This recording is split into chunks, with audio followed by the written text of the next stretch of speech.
Hello, sir. You all right? Boy, I'm always doing all right. Here you go. Where'd you get the fresh coffee at, man? There's people work there? Yeah, you work there.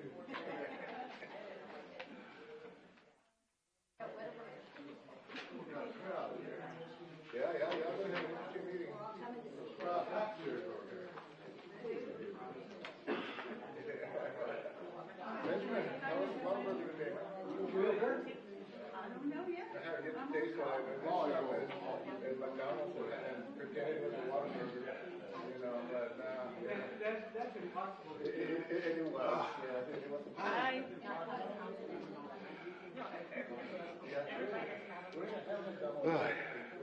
Where's my...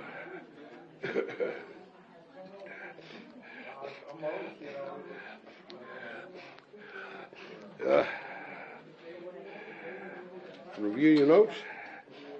Yeah, Got a crowd in here today. Kind of unusual. But we'll live with it.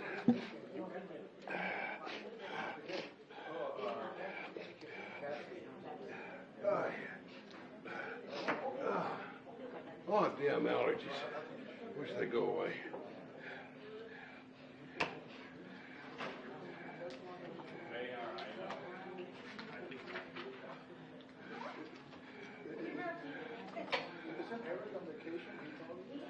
Well, Mindy says we're going to have a long one. You got video working? Okay. Good.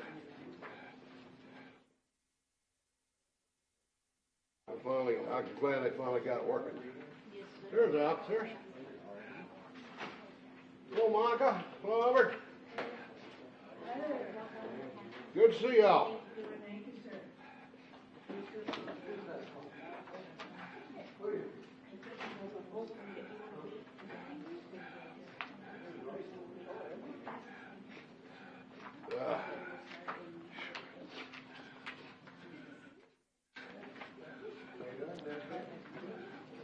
Attention, good evening, everyone.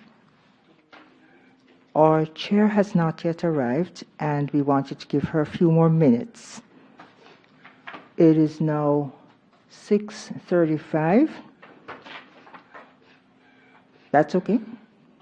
Good. Yes, just give her a few more minutes, perhaps another 5 minutes.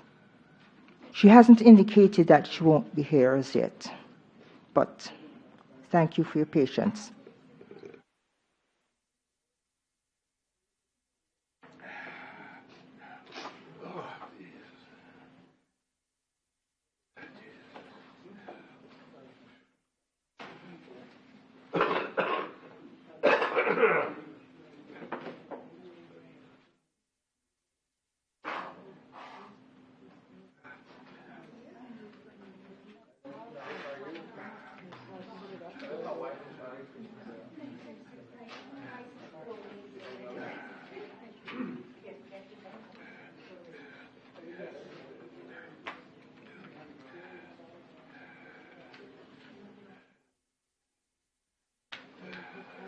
Have you reviewed these minutes from the No, previous because I meeting? wasn't here, so I'm just getting here. The January one, I wasn't here. January 23rd? Yeah.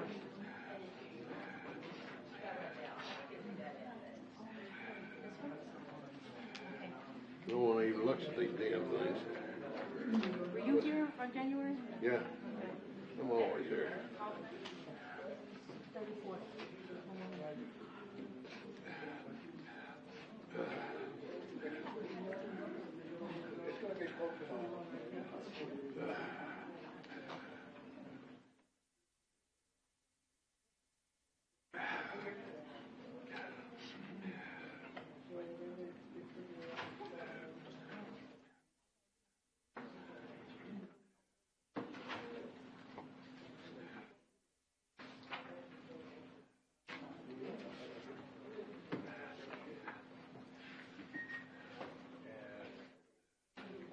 And I submitted this for y'all to look at. This is from the Bandera Road corridor, but the state has submitted about zoning, just some consideration. First to think about. Yeah. They're gonna start closing down businesses when they start. I said they wouldn't. You believe that? When they were putting that Google crap in out here, you remember the traffic out there backing up? This is gonna be on both sides. Good evening, everyone. My name is Andrea Roof, and I shall be chairing the meeting as our chair. And chairman is not here. So I think we have a quorum. Yes. Then we shall start the meeting at 6:40, approximately. Oh, 6. Yeah, 6. Yeah. And we shall start with a pledge.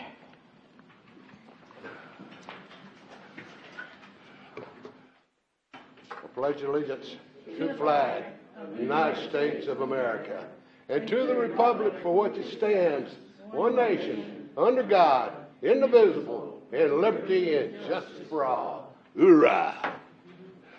Give 'em hell.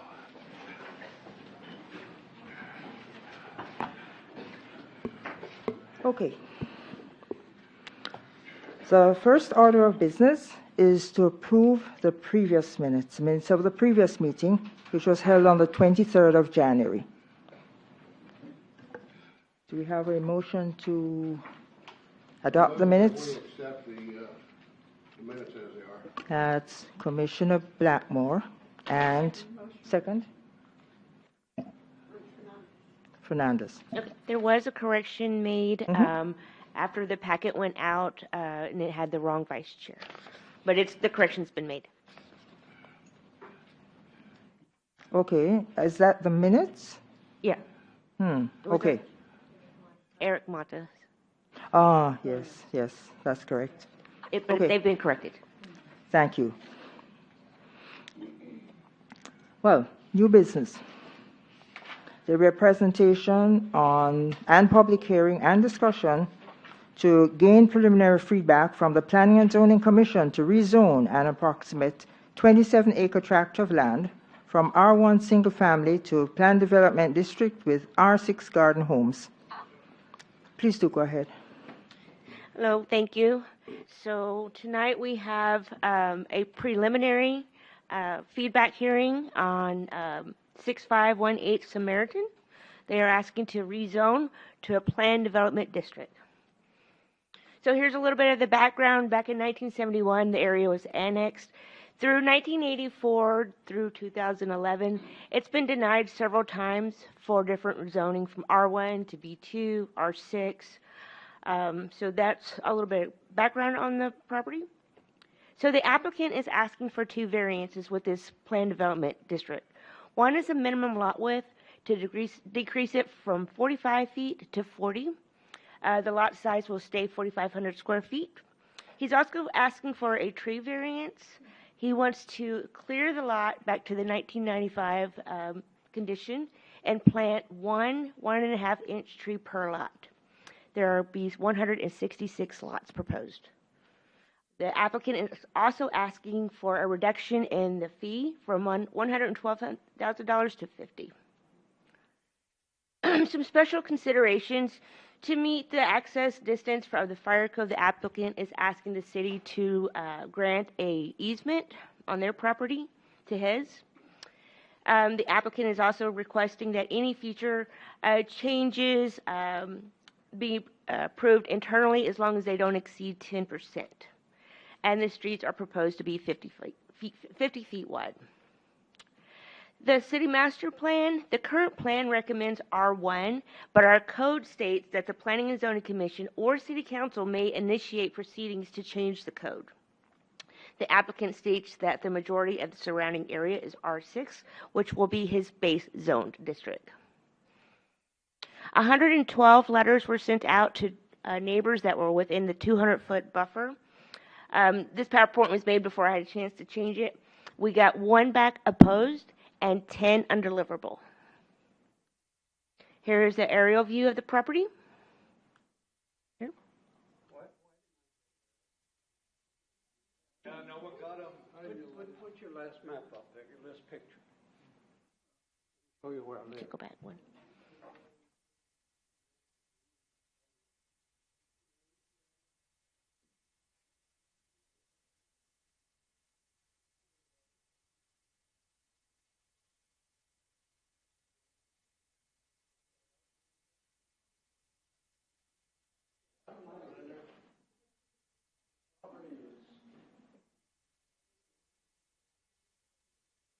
So we sent out 112 letters if you're within 200 feet of the property.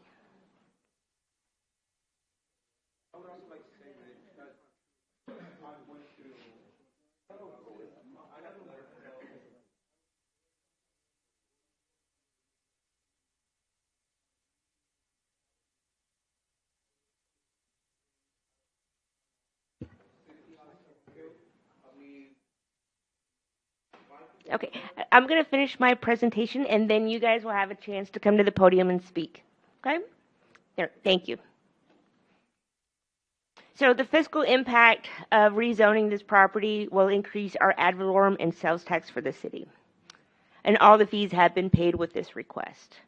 Our recommendation is to approve this request due to the property remaining vacant for so long.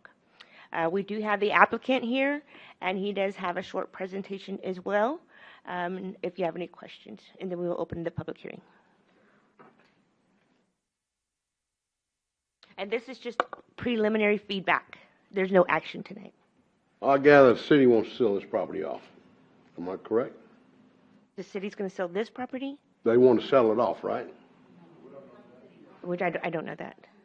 This is not a city property. Yeah, this is not. You're thinking of the one next door. Yeah, the one next door. All right. Do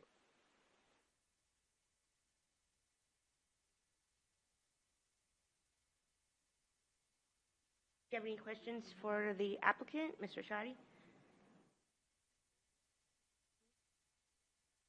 I do. I would just like to make sure that his comments are concise so that we make sure we make plenty of time for the public to have their time to speak too. Okay, we can do the public hearing. Thank you. Mr. Conchati, is this your property? Yes. You bought another property. I love the Own Valley, why not? Well, you don't ever do anything with your properties. Well, Still say empty thing over here between Poss and Grissom.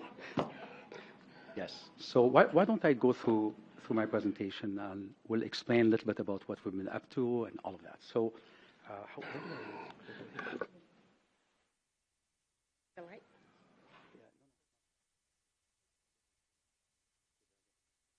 all right, so quick intro. Many of you would know us.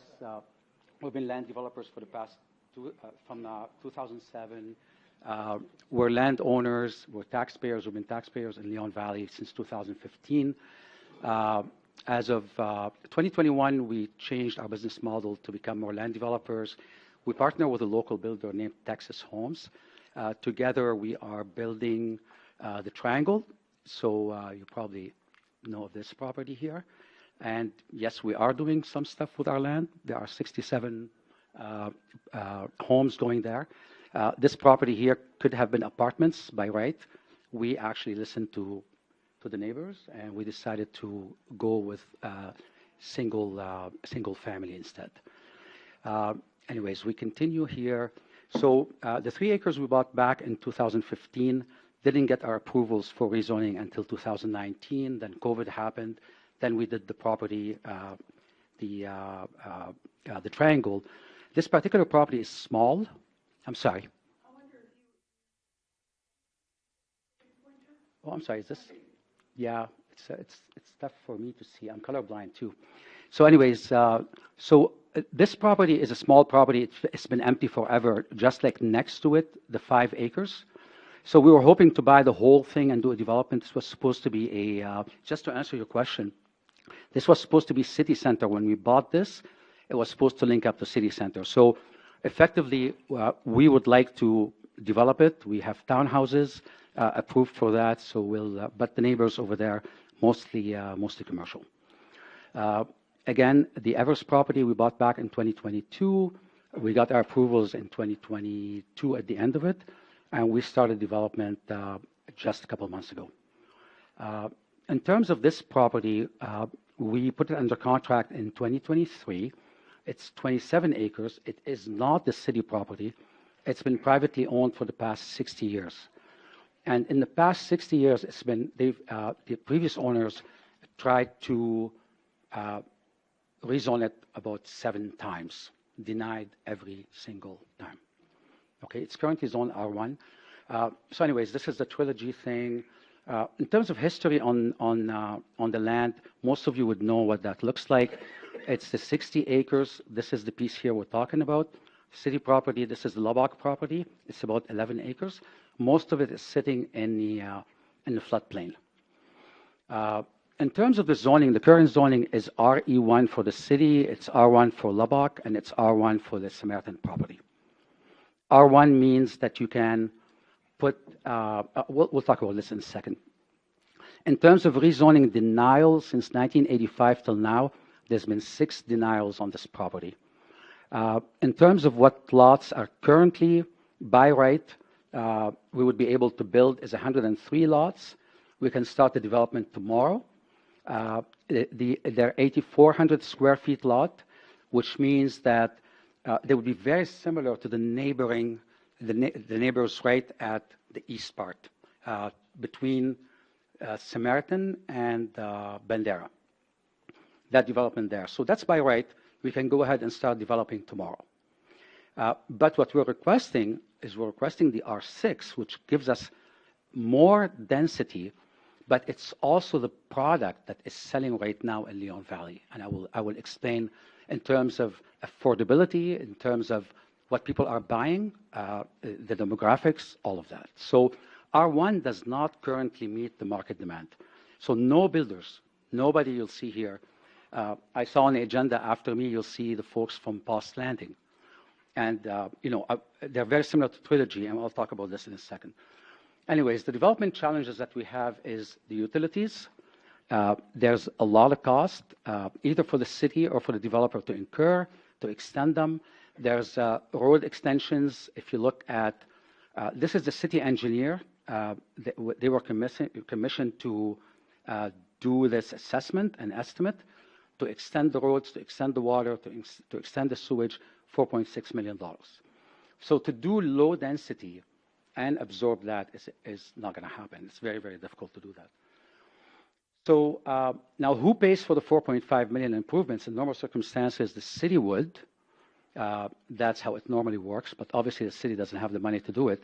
So the city is going to push it to the developer, and in order for the developer to absorb that cost, we will need higher density. This is the second challenge is the one entrance, because as you look at land that is deep like this, and exactly the same happened with the Post Landing folks, you cannot put more than one entrance here and comply with the fire code. So what needs to happen, and that's what we're asking for, is there's a stub road here, and that is basically will be an exit, an emergency exit through the city property. So now what that looks like is like this. So we're going to need that exit. That gives us the distance that the fire marshal needs in order for us to be able to be compliant with the IFC. That is why originally what you find is most people that wanted to do this project, going back to like the 80s, they wanted to do all 60 acres at a time to be able to allow for more flexibility in the design and more safety for the residents. So this is what this would look like. Again, the code allows for that. There are provisions. I'm not going to go in them. It's more technical. Ultimately, we will need an easement. Also, we will not go into that because it's technical. Our proposed zoning is, so the subject property here that we're talking about, I'm going to go over the zoning that's around it. The Ridge has 254 homes.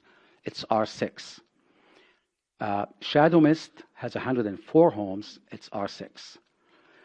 Just surrounding, entering into Seneca, on your right from Bandera is an R6. You look at heading out of the neighborhood on Grass Hill to your right, it's all R6. You look at the whole neighborhood in San Antonio, adjacent to us, it's R6, 320 homes. So, so just so that we're all clear, we're not asking for anything that is not being done around us. Okay, so that's the R6, also another R6 around us. So basically, for the past 15 years ago, they were asking for R6 for economical purposes. So now there's even, what's happening now is the developers are coming back asking for smaller lots. When you're looking at R6, it's 4,500. If you were to stick around for the Post Landing folks, they're asking for 3,100 square feet. And this is the Post Landing here.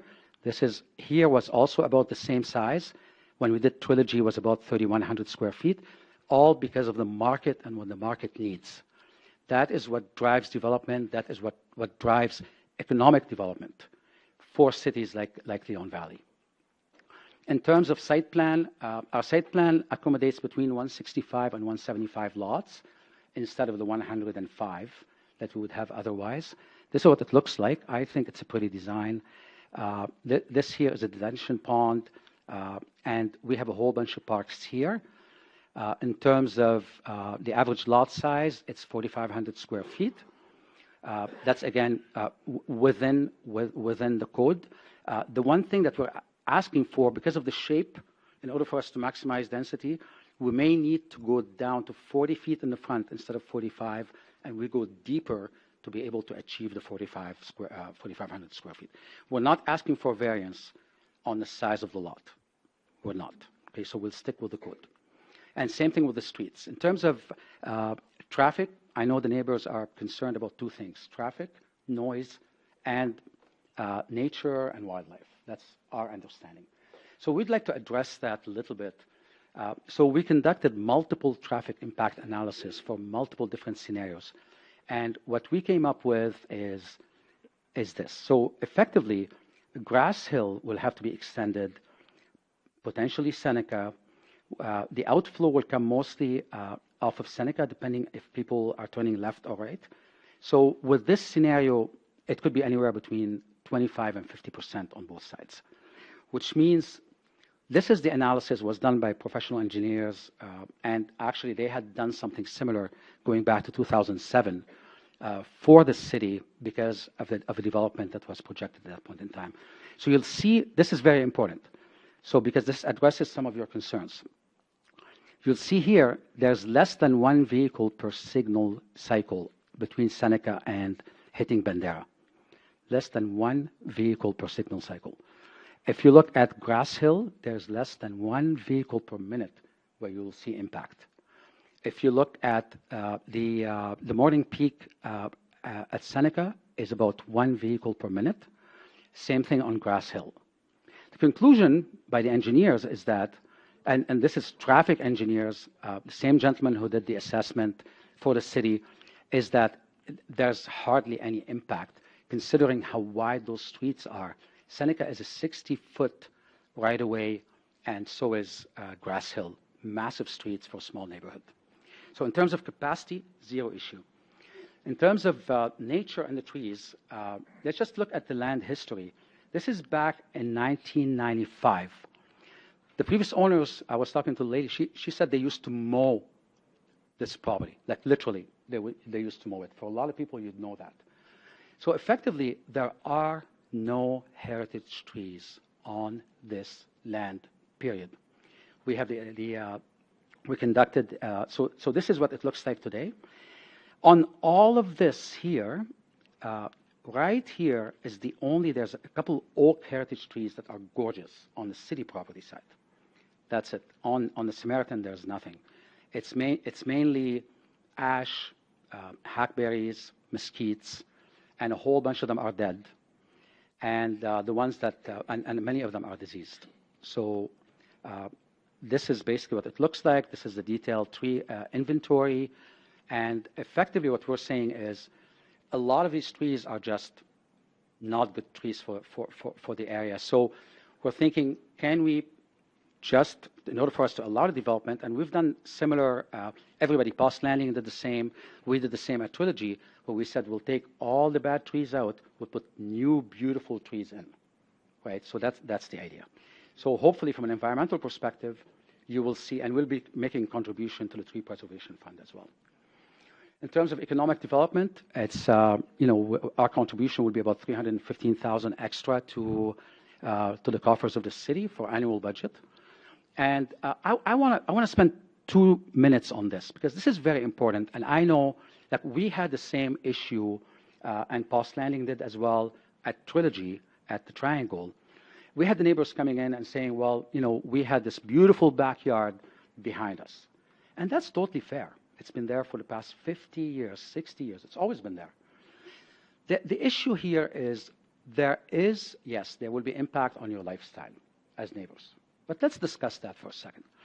So the impact that everybody here is here for is worries about the traffic, and we talked about what that is going to look like, which is very, very minimal, and worries about nature, which is really, at the end of the day, honestly, we've been on the land so many times doing a whole bunch of surveys and stuff. There's a whole bunch of, I'm not sure if you know this, but a whole bunch of homeless people that made this land their home. Right? So when it comes to wildlife, there's not much wildlife. There's a whole, sorry, fair enough. But when we went on ATVs on it just to see what it's like, we actually saw one deer. I'll tell you, the Triangle had, because of the natural reserve next to it, had even more natural life. So, okay. But, Okay.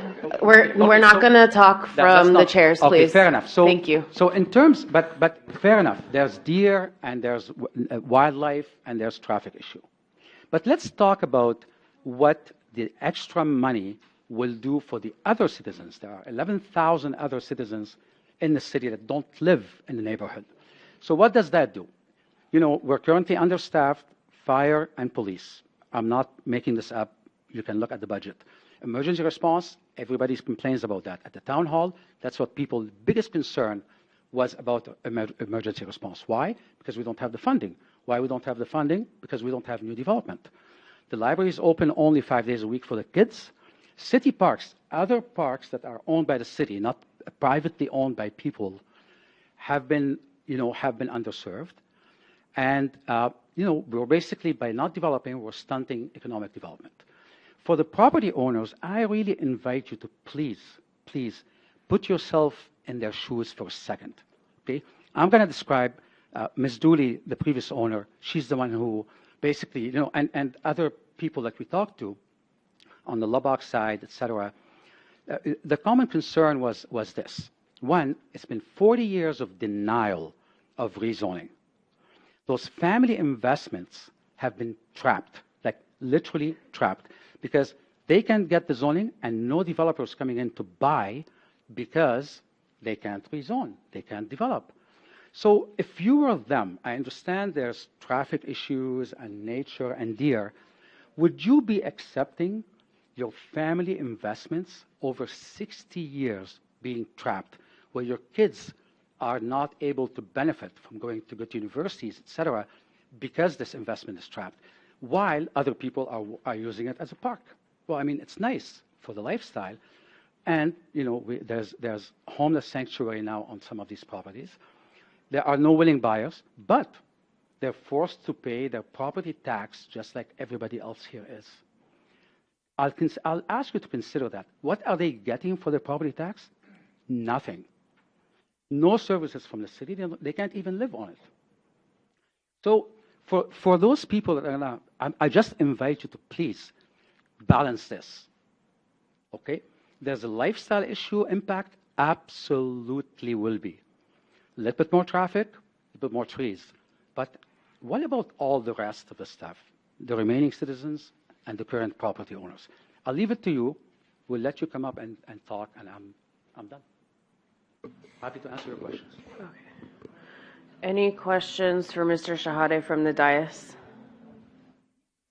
Can we put the picture on your proposed lot plan while we discuss?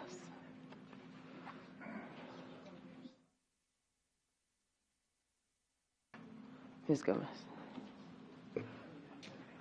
And just remember, tonight we're only hearing discussion. We're not making any decisions. Well, I would like to, Mr. Shahade? Right here. Hi.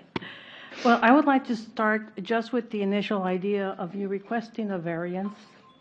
Um, Because according to our master plan zoning code, it says that in order to prevail and for a developer to actually gain a variance, he must demonstrate, or she, that a literal enforcement of the ordinance would result in unnecessary hardship.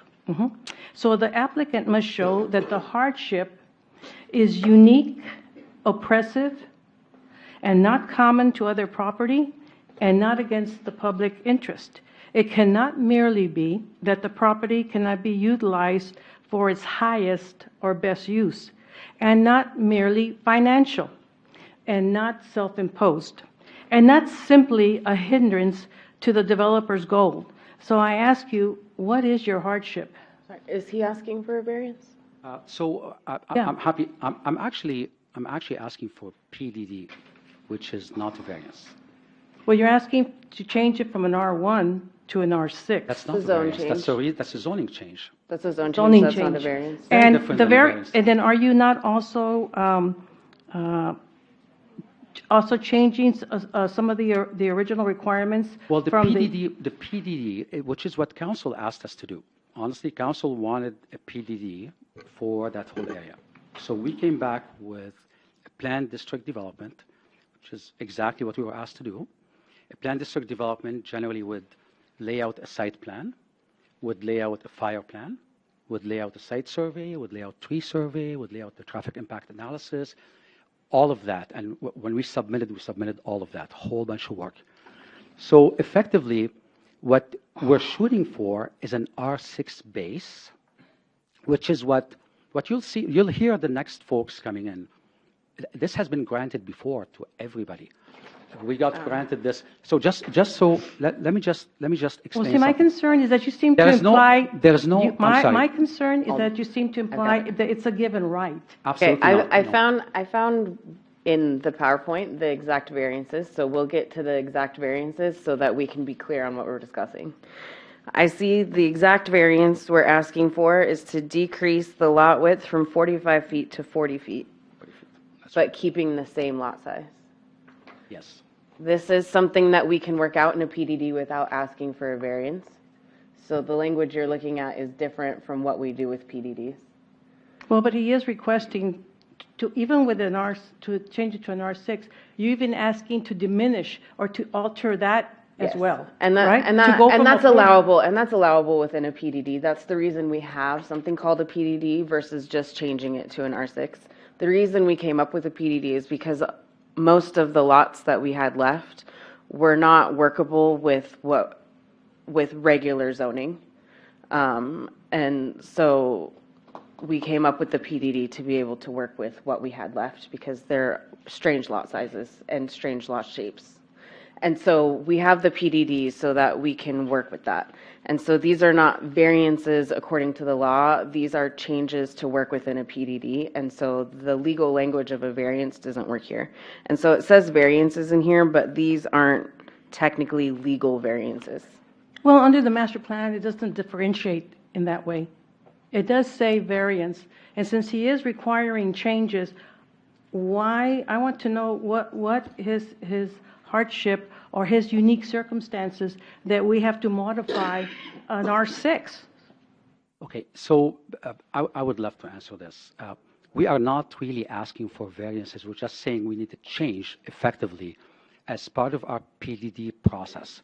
We are not asking for any variances as such, where officially when you come and ask for a variance, you're actually applying for a variance. Your application is a variance application. We're asking for rezoning based on a planned development district, which we were asked, preferenced by council, right? And generally what this allows to do is those minor tweaks, they're not really variances. Obviously, there's no hardship, right? You're absolutely right. I mean, but developers don't come in asking for this because of hardship, right? They usually come in asking for tweaks because they make sense. We're not saying we will compromise the size of the lot to increase density. All we're doing is, sorry, like the surface will stay 4,500 square feet. No variance on that. It's just that changing the shape, a little bit longer and 5 feet. Shorter, Shorter, skinnier. that's it. Yeah. So let me see if I can rephrase your question so we can get the answer that I think you're looking for, and you let me know if I got it right. I think she wants to know the purpose in making it 5 feet skinnier. Is that right? Well, there's just a whole, that, Like, not only you're why you're we can't make requesting it for an normal size. R6, but even within an R6, you want to change it. Yeah, but it'll still be the same lot size. It's the same So lot size. he's not making the lot size smaller. We're not gaining He's more just changing density. the shape of It's the just lot.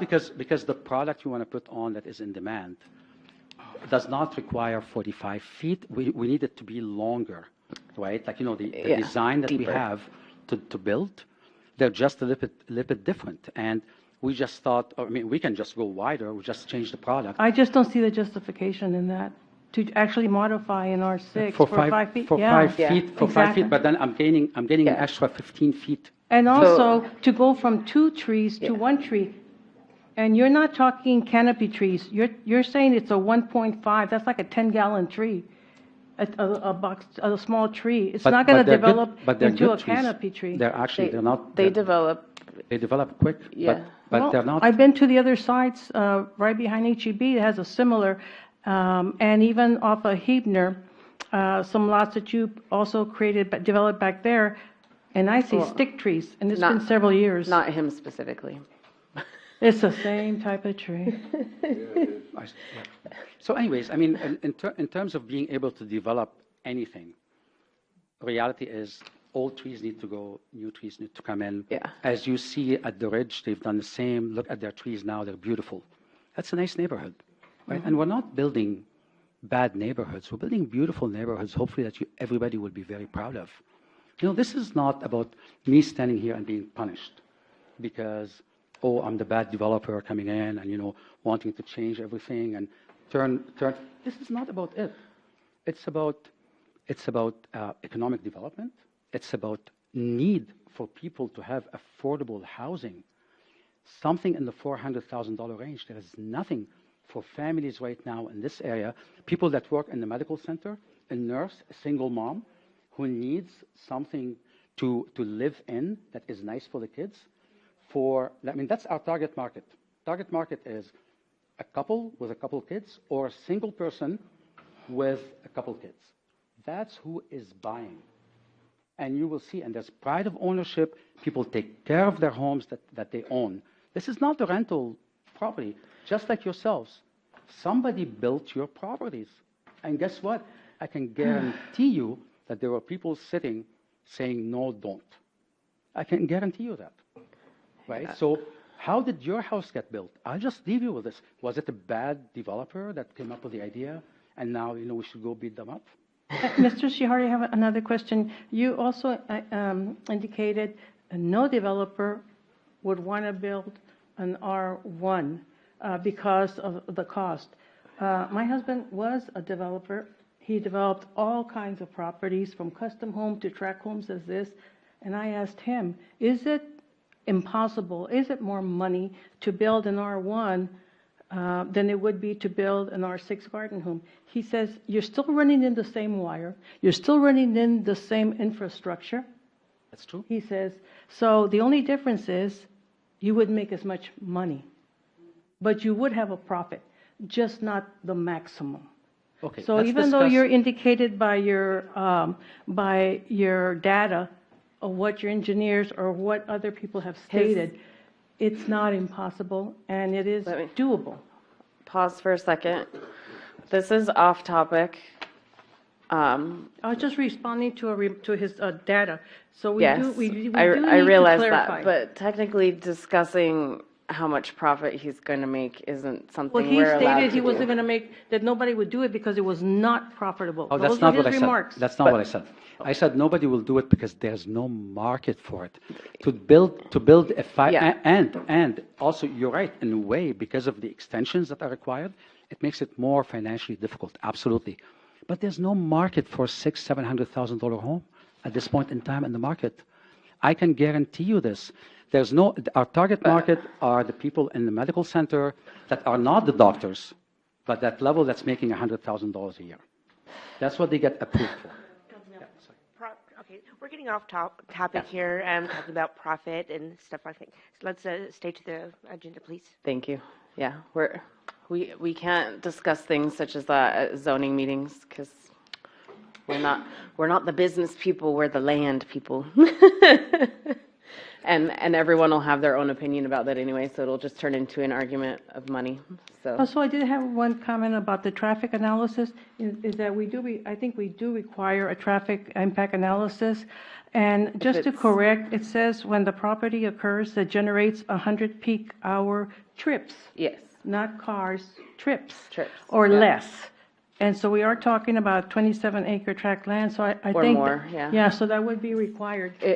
yeah, they'll figure out, there's a formula that goes into that, and if it's required, they'll do it. Paid yeah. a lot of money to a professional engineer Yeah. that is specialized in traffic to provide the traffic impact analysis report Yep, that you should have in your packet.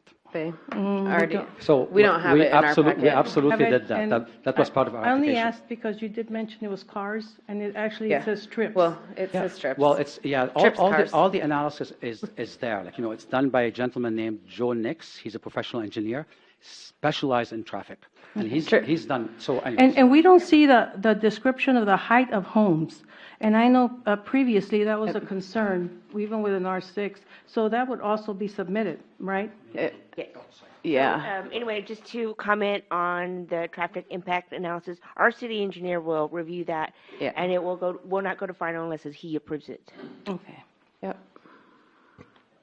Sorry, what was the question again? There was a question about The height of the homes. height. Yeah, we're compliant. It'll We're be compliant with the Yeah, we're code, not, we're yeah. not doing any modifications to that. Yeah.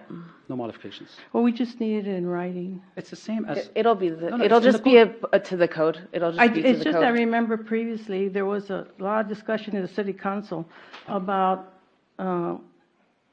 the difference, whether it's going to be a 2.5-story. yeah, I know. and That was you at Trilogy. stated it was going to be That was at a four-story. different property. was different That was a property, different different property. All I'm project. saying, it'd Yeah. be nice if we have it written.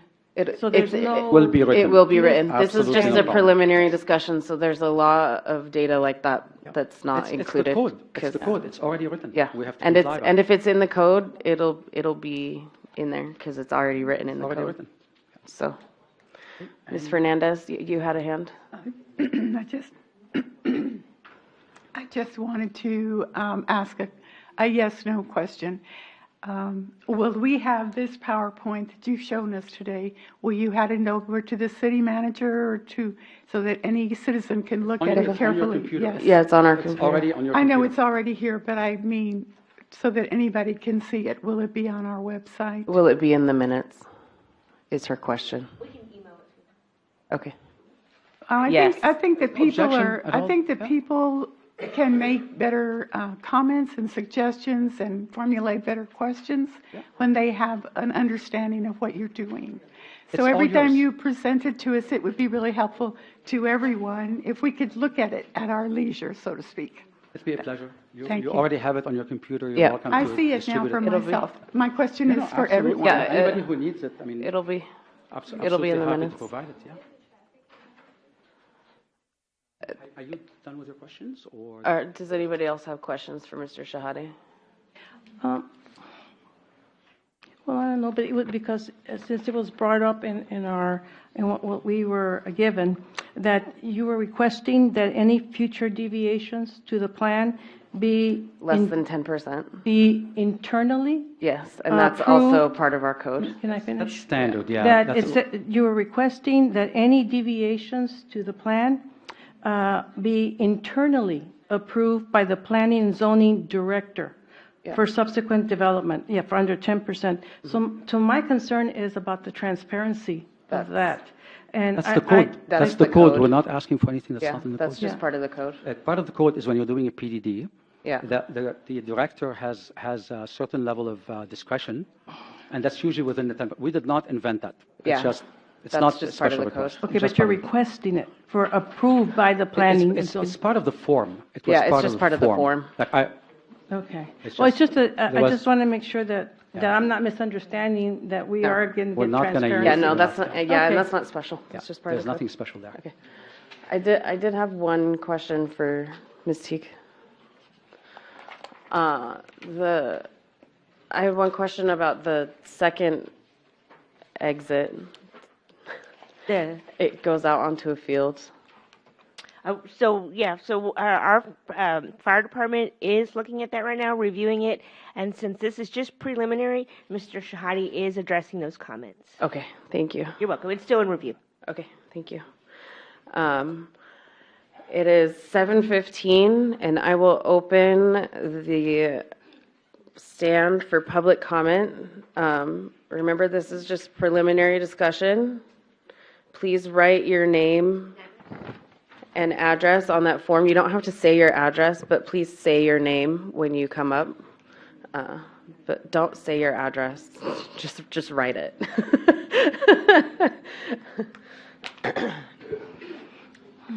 And then that does get higher and lower for the very tall and slightly less tall. Yes, try to keep your comments to 3 minutes or less. Good evening, Commissioners. My name is Monica Alcocer, and I live on Aids Drive, right by the property. We never got any notice. I don't think proper notice went out. There was nothing even, the part that, there's a public sign, guess where it is? In the park. I don't think I can give my comments in 3 minutes, but maybe my husband will give me his 3.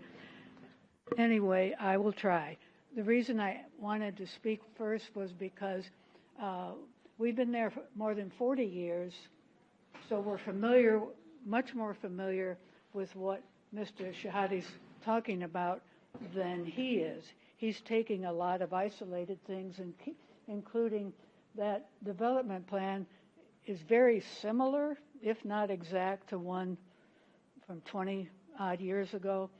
But the background is the nursing home actually built without permits, so they didn't care. They just went ahead and did it. They had many, many problems at the nursing home.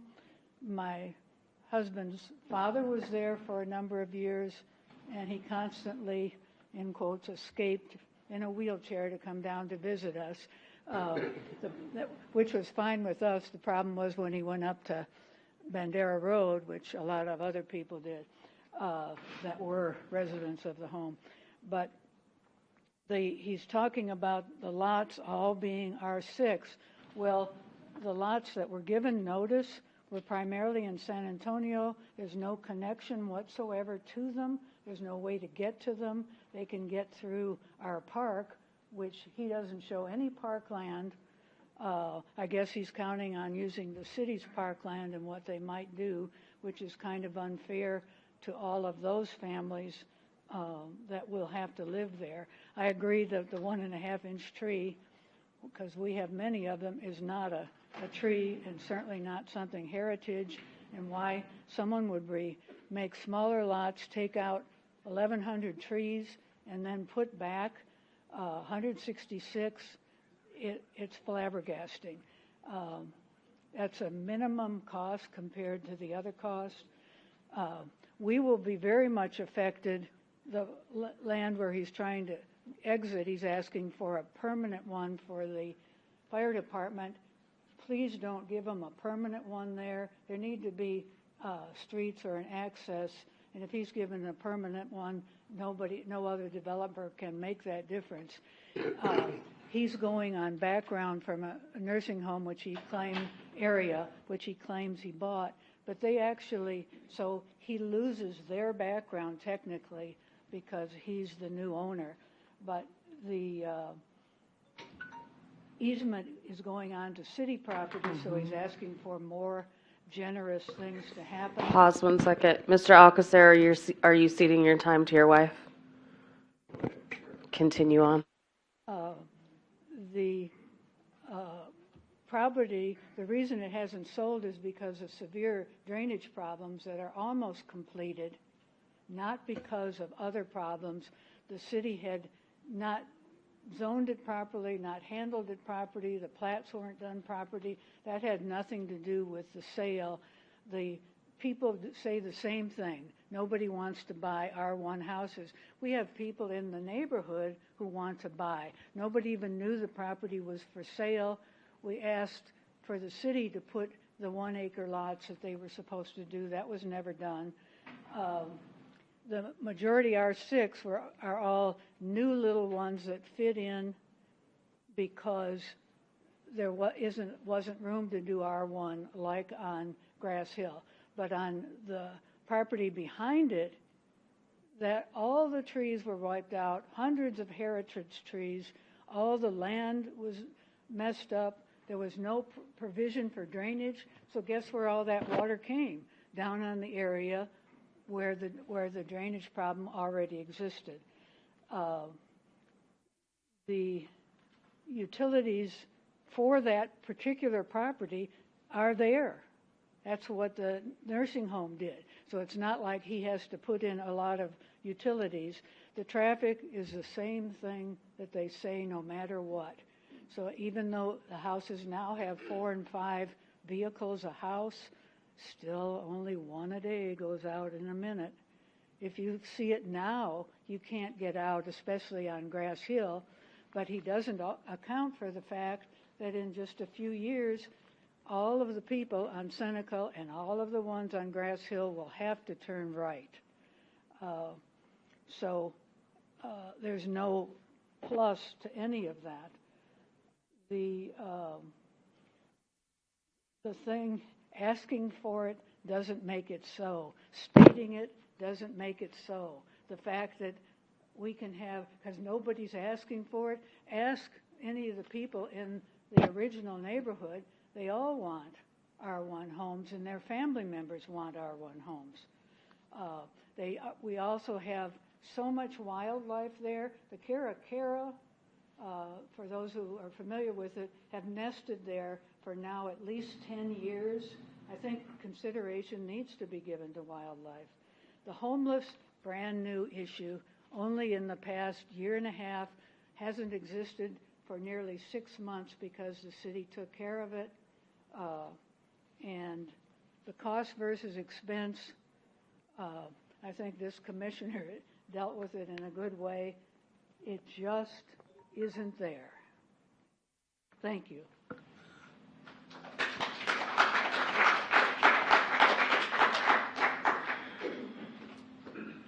Actually, it'll just take a moment of your time. My name is Lori Bennett. In all these meetings that we've had in the past with the neighborhood and the council, we've all requested the R1 homes. We said no to the R6. I just want to clarify. Tonight I heard that it was said that the council is asking for the R6 homes. That's what was said. I just want The council is asking for a PDD, and that's a planned development district.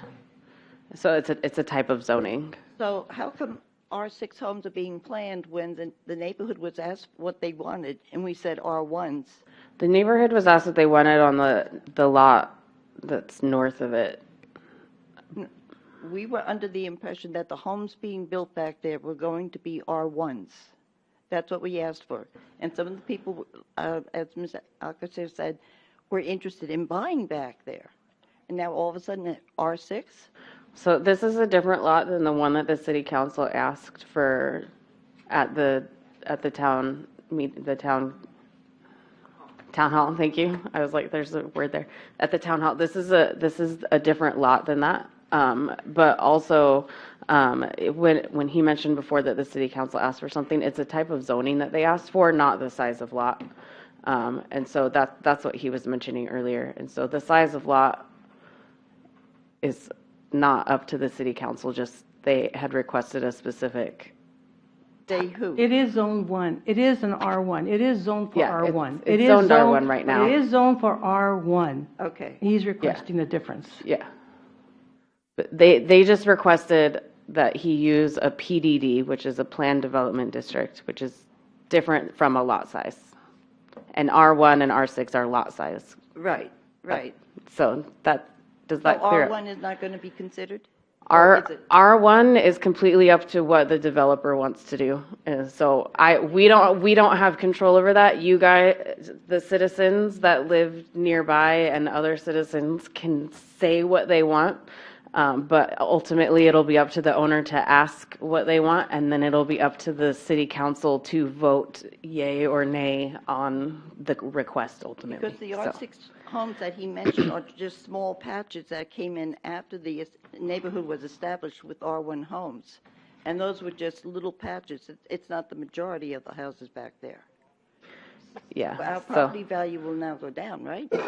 Ultimately, we don't have power to choose what size the lots are. We can only take what the developer asks and then pass it on to city council.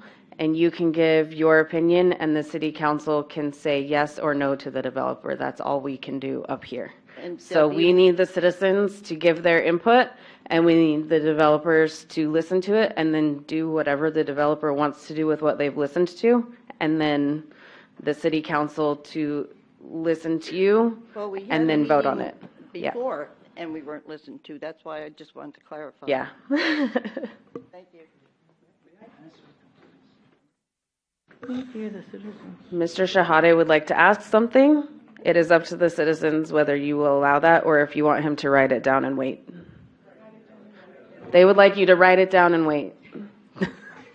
Another citizen may come.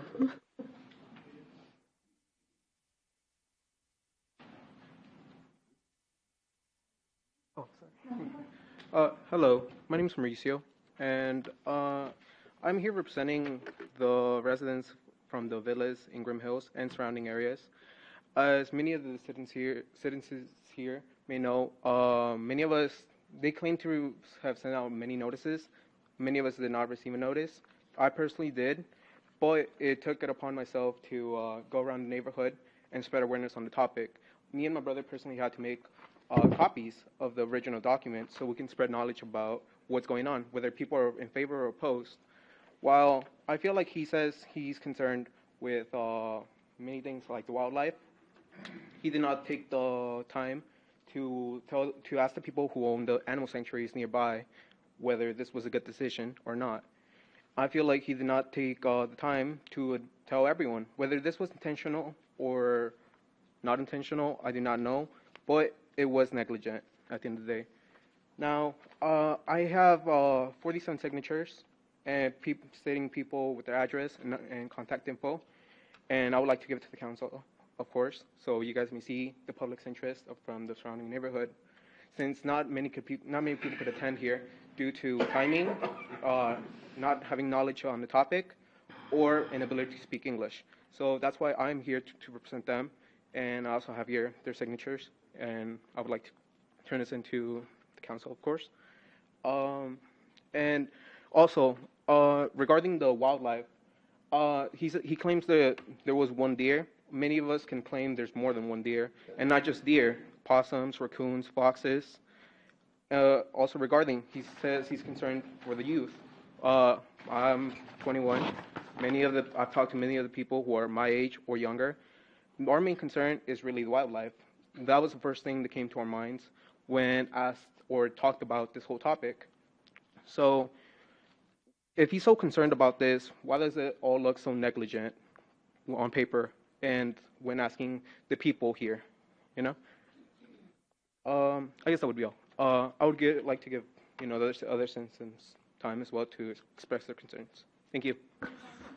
Mendoza. Notices are sent out according to the state law. So we sent out 112 notices, and it's according to a radius around the property. And so you see the property up there is far away from most of the houses, which is why most of the people that live in the neighborhood this would exit from probably didn't get a letter. I understand. You're not the first one that's raised the question, and so I just wanted to point out that's why you might feel like you didn't get a letter when you should have. It's according to a radius that's measured in feet. I understand. The notice That's says all. that. Is it okay if we switch back to the map showing the houses? One without the... That one's fine. So according to this, it has to be 20 feet. My house is, I guess. Oh, yeah, that's fine. We need him to speak into the I'll repeat it since there's a laser. Yeah.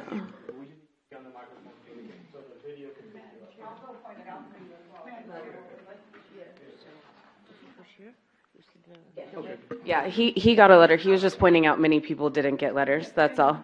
Yeah. Yeah. Well, okay, so my house would be one of these right here, right? Well, you could say it is 200 feet, which it is because I received the letter. All these houses should also be within the 200 feet. And I'm going to go speak to most of them. Many did not answer. But many did. And many said they didn't receive a letter. And even if for the people who did receive a letter, we feel that we received it late. It said this notice was sent on the 15th. Many of us did not receive it on the 15th or near the 15th. I got it on Thursday. So why is it that many of us did not even receive a letter, and the ones that did received it very late to the point where we could not even think about or express our opinions on topic, whether we're in favor or opposed to this? You know, we didn't have enough time to think about or prepare strong arguments on the topic. Thank you. Who should I? Okay. Addresses, signatures, and contact info. What's it called? The copies that I made, me and my brother personally put copy M to signify that this is the copy we made, so they cannot say that they're the ones who send out these letters. Good evening. My name is Kathy Hill. I just want to follow on to the notices. The city knows that this land has been contentious for years and years. And yes, you only had to send to people within so many feet, but you could have sent to more people. And how it looks is that this is being done under the table and out of the public view. So I'm just telling you, okay? I'm just telling you that. Now, the reason that it's R1 is because our neighborhood petitioned to get our neighborhood designated R1, to get all this land back here to actually say in the city master plan, R1, because we were tired of coming to zoning meetings and city council meetings to protest development that we didn't want in our neighborhood. So that's the history of how it became R1. Mr. B, who was the previous owner or developer or real estate agent representing the landowners, he suckered those people into an in perpetuity agreement with him. So there were people who wanted to buy acre lots, and they couldn't buy because everyone was in a contract that said they couldn't leave, they had to stay with B. Y'all know that. Y'all tried that, right? Okay. Does the gentleman own the land? Okay, so now he's the new owner, and he bought R1 land. The traffic study. Does the traffic study only look at our neighborhood and traffic leaving and coming into Seneca West? Does it take into account all the traffic traveling west on Seneca from the other neighborhood? Because during peak hours, we can't get in or out because there's so much traffic coming from the other direction. There's no protected turn. So that needs to be a consideration as we move forward. I'm very emotional about this because I've been here so many times. My mother, God rest her soul, came here to fight what we didn't want in our neighborhood. I think we've made it so clear over the years, we want R1.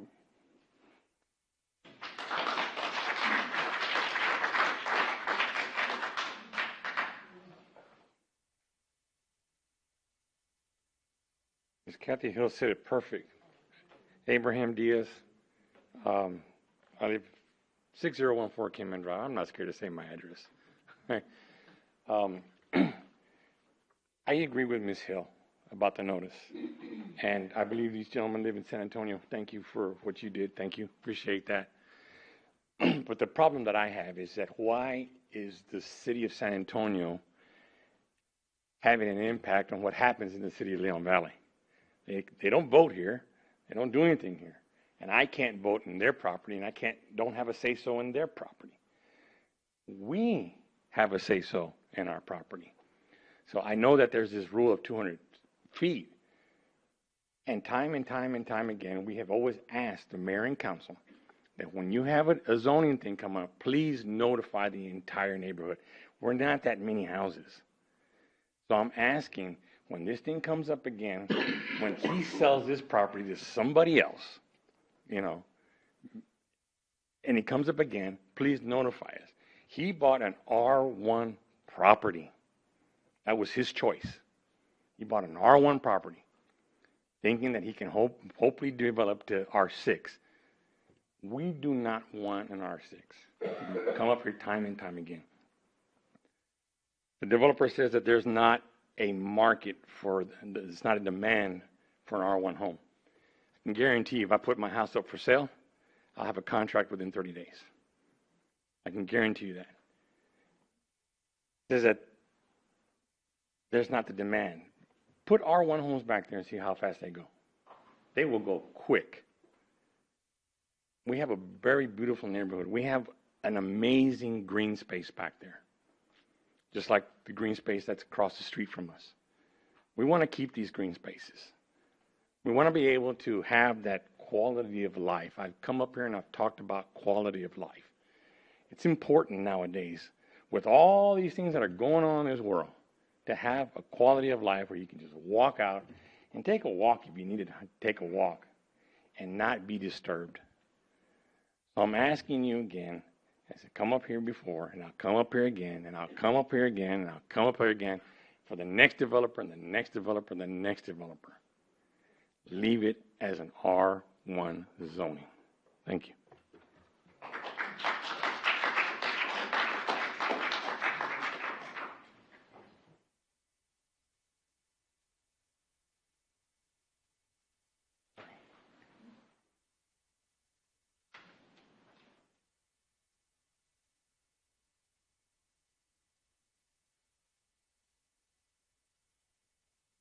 Good evening. My name is Lisa Coleman. And Mr. Diaz, first of all, I just want to address the fact that I am in the San Antonio area. But we're on your side. We're here for the same reason. Thank you. And there's strength in numbers. And what they're trying to do is divide us by saying that they're going to send us the notice, but not send you guys a notice. But guess what? I didn't receive the notice either. So we're here on behalf of you guys as well. But we're impacted because this is going to zone up right up to in my backyard, basically. But this is where we all need to come together, whether we're from Leon Valley or San Antonio, because we're all impacted by this. And it is a divide and conquer situation because they're not sending you notices. They're sending them to us, but then they're not sending them to us either. I have a big issue with this. And hearing what you guys have had to say, you're longer-term residents, you have a history of what's been going on here. So I'm happy to be here and learn about that property that is right up in my backyard. I wasn't here to hear you say that there's one deer. I invite you to come to my home. I said one deer. I said when we told that there was only one. I did not mean to offend. I apologize. It came out the wrong way. I did not mean to minimize wildlife. But you are minimizing wildlife. Originally, trust me, wildlife and environment is that chief priority. You have to have enough common sense to know if you see one, that there's more. There's not one single deer running around back there. Whether you only set eyes on one, you have to have more common sense than that. I apologize to everybody. Not because I'm standing here wanting to develop. I just apologize. Because you want your way, and you want to minimize the impact that you're going to have on that property. People are also allowed to say that they saw one deer, though. I see one deer in my neighborhood all the time, and it is by itself. He's allowed to say that, but what he's trying to do is to minimize the wildlife back there. Common sense tells you if you see one, there's more than one. But let's be kind. Thank you. Thank you for that. But let's be kind. But either way, my main purpose was to come up here and say, even though we're from San Antonio, we're on your side with this, and don't let them divide and conquer us. And I did not receive a notice. And so if this is a notice that should have gone out, if it impacts Leon Valley more and they have more history of it, I agree with the person that said it should have been sent out wider than this. And why we received it so late and why such few residents, I believe that This gentleman here was the only one in our area that might have received that letter. I went to 60 houses. From what I've talked to everyone, like 5 at most, 8 people received the notice. So it's easy to say, okay, we sent out the letter to everyone, but was it in fact sent out? But I will say Leon Valley Post Office has been having a lot of issues as well. So, but at that point, then there should have been efforts to hand deliver it, signature required. This is important. So I think it could have been addressed differently. Thank you. Thank you.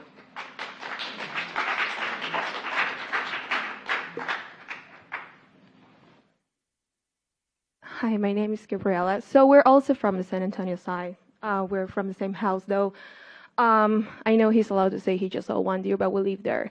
And even though notices have been sent or allegedly been sent to like the houses that are 200 feet square within the area, so anyone that who take or took a fit right science class should know that the ecosystem affects everyone around us.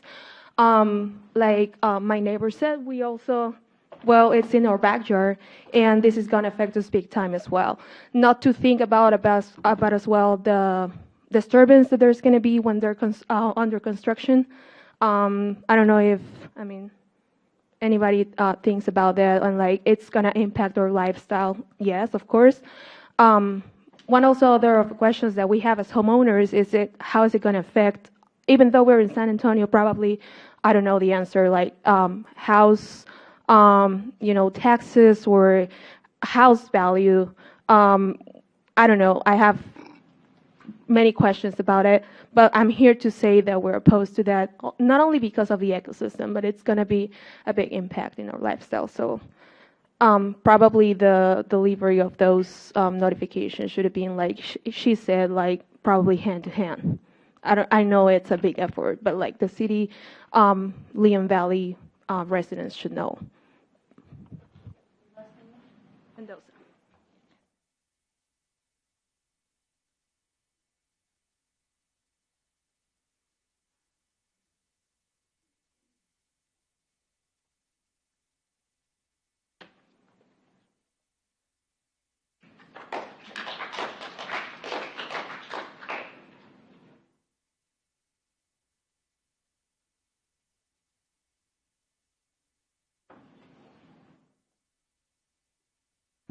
My name is Laura Cardenas. I've lived in Leon Valley since 1974.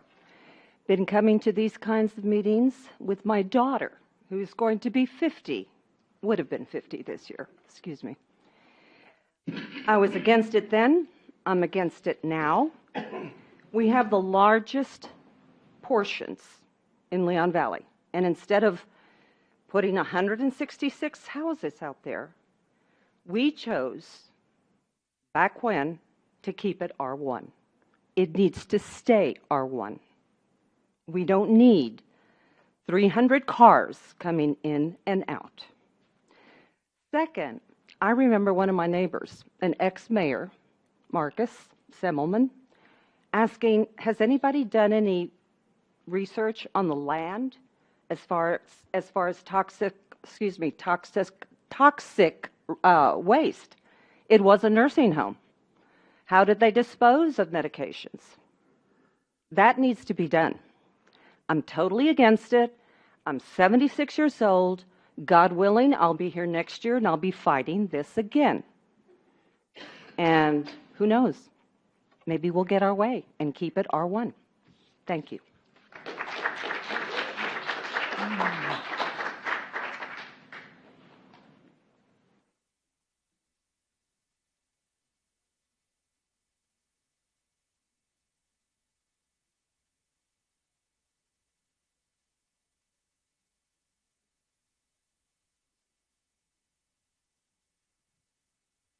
Hello, I'm Mike Mascaro from VOC Ingram Hills. I'm pretty much their neighbors, and this will impact our backyard. And my wife, well, she couldn't be here. She had prior engagement, but we are totally against this project for the main reasons for the wildlife and we lived there 23 years, and we love the view. Like, it's good to relax. We get to see sunsets every night, and there's many deer that come back.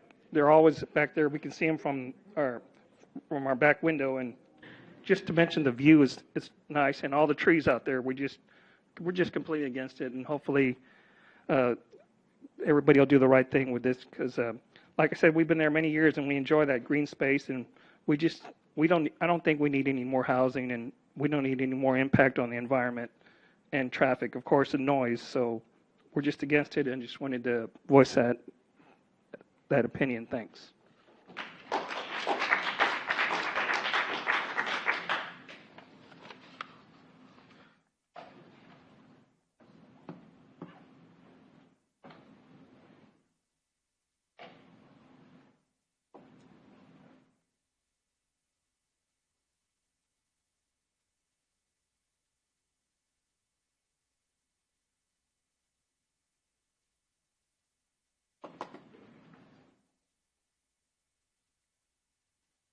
Hi, I'm Sandy Aguirre.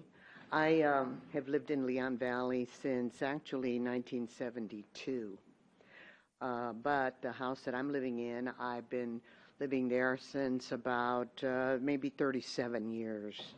So I've come to these meetings many times too to discuss the same issues that we're talking about today, that we do not want R6, we don't want PPD, whatever we're calling them, we want R1 homes.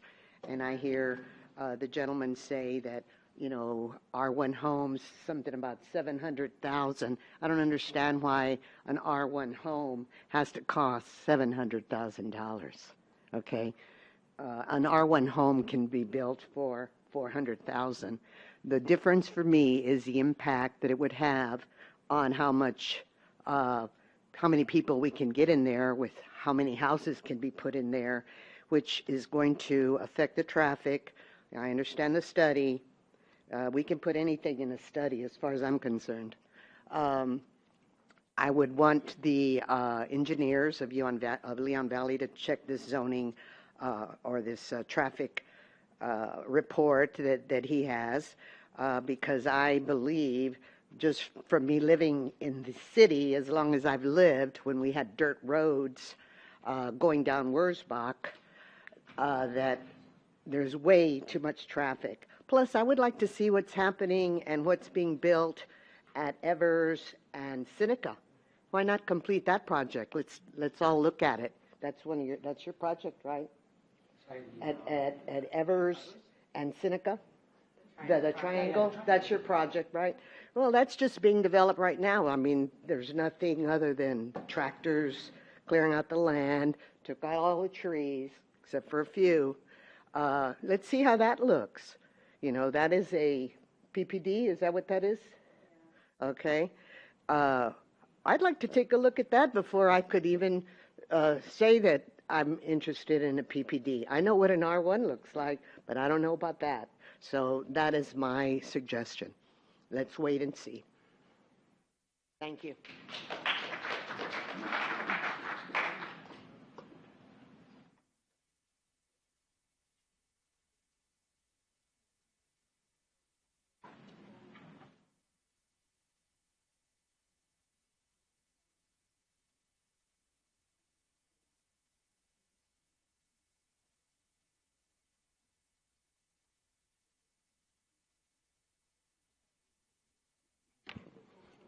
Hello, my name is Thomas Benavides, and I've owned property here since 1978, and I've lived in Leon Valley since 1984. So I live in that neighborhood back there with some of the folks here. So I just want to reiterate what Mrs. Alcocer was talking about.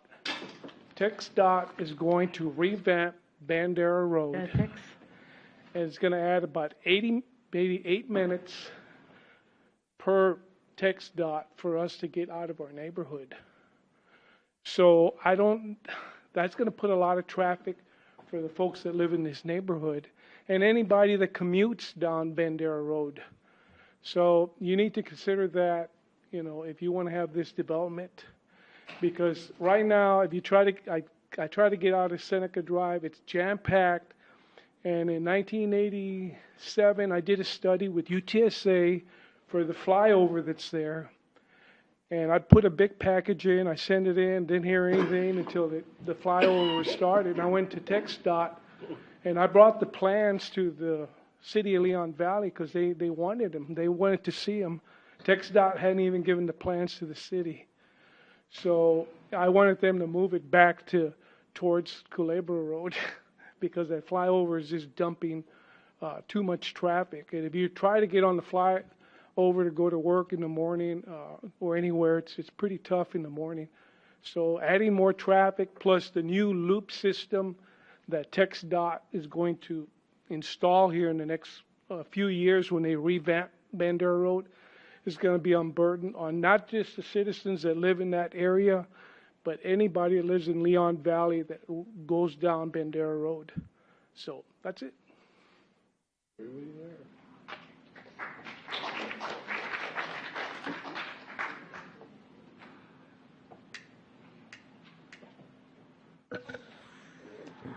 Are there more citizens?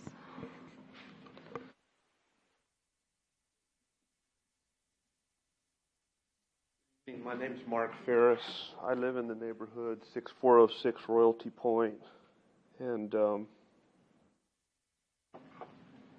I've read through the PDD development, and this wasn't even the intent of a PDD development. I mean, he's basically got a 27-acre tract that's predominantly rectangular.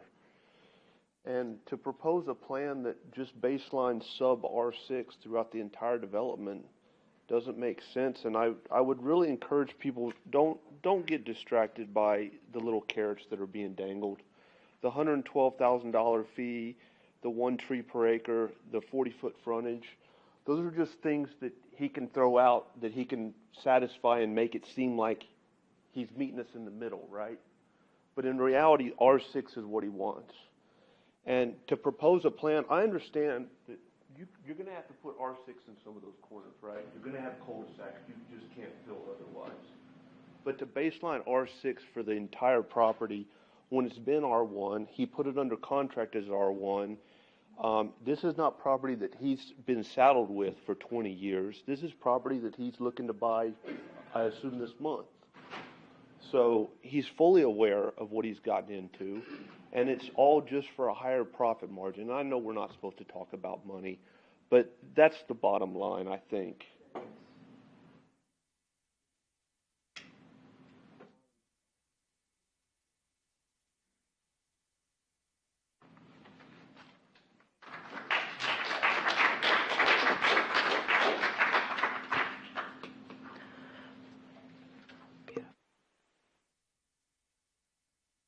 Hi, my name is Amandine Grenier, and I live the Cordova block. Cordova, my husband. I just wanted a clarification because during the presentation he mentioned that the two main access would be Grass Hill and Seneca. But in order to access this neighborhood, you need to take 8th Drive, correct? That's where I live. I live off 8th. Right, well, that's 8th. Are you going to expand 8th? Because right now it's a road that only one car can go. So you are adding a lot of traffic on that small portion, making it very hard for me to get out of my house. I only have one access, which is a small dirt road. So you are for sure adding a lot of traffic. I would like to see your traffic analysis. I would like to see the raw data rather than just numbers like 1 car per minute. That means nothing. And something else is, of course, the wildlife is there. You can come to my backyard. There's like 20 deer at any given moment of the day. And something else that I'm very passionate about is keeping our community clean. And what I do often is go around that little circle with a trash bag and pick up the trash. So one of my concerns is you're adding all these people, so you're just going to add more trash. How are we going to keep our community clean? I don't know, that might be just my own battle, but that's all I have to say. So obviously we oppose this project as well.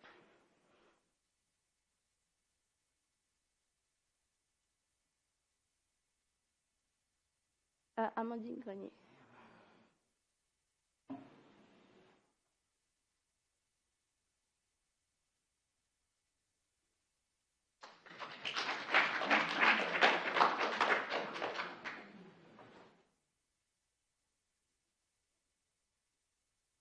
Good evening, Commissioner.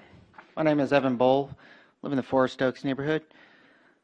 I just only had a couple questions regarding the need for the close to 175, 180 units desire.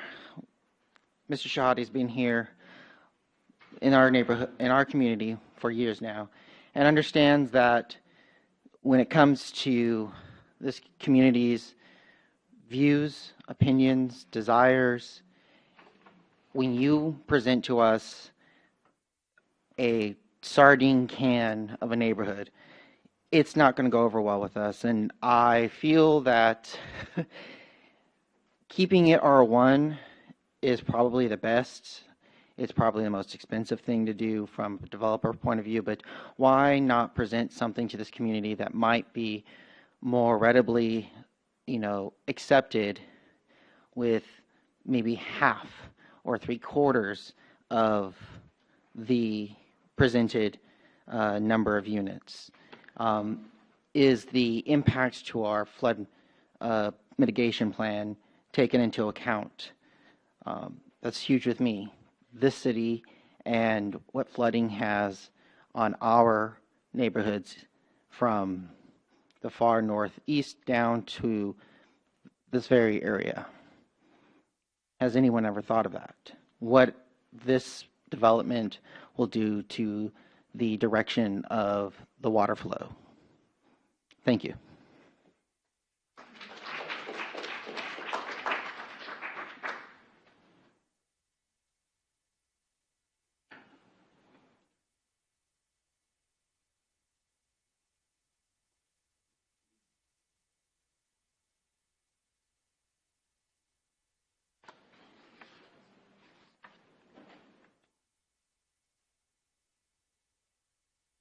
May I please request 1 minute? Sure. Anybody give me a minute that hasn't spoken? Thank you. I'll give you a minute. I forgot to mention cost versus expense. It comes in, we're going to give the city's going to get $2,000 a house, and boy, that's going to be great. Well, the city has comparisons themselves of what it costs, and I think that needs to be presented. What it costs to maintain streets, lights, police, fire department, etc., because it's definitely, there's not much, if any, gain of getting $2,000 a house for the city to offset the expense. It's acting like the city's going to get a great deal of money for what? Really not for anything that's going to benefit anybody, really, except maybe the people who get to live in the houses. Thank you. I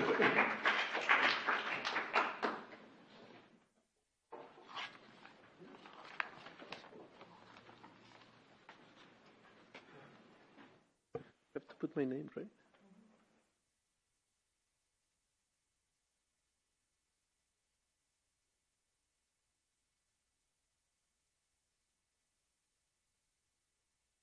Hello, my name is Hugo. My brother and my wife already said what I think too. I used to live in a big city that was really loud.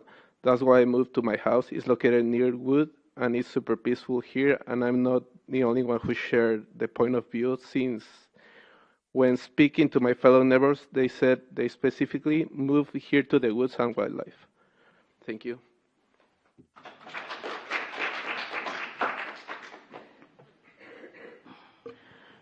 Anyone else from the public want to make a comment?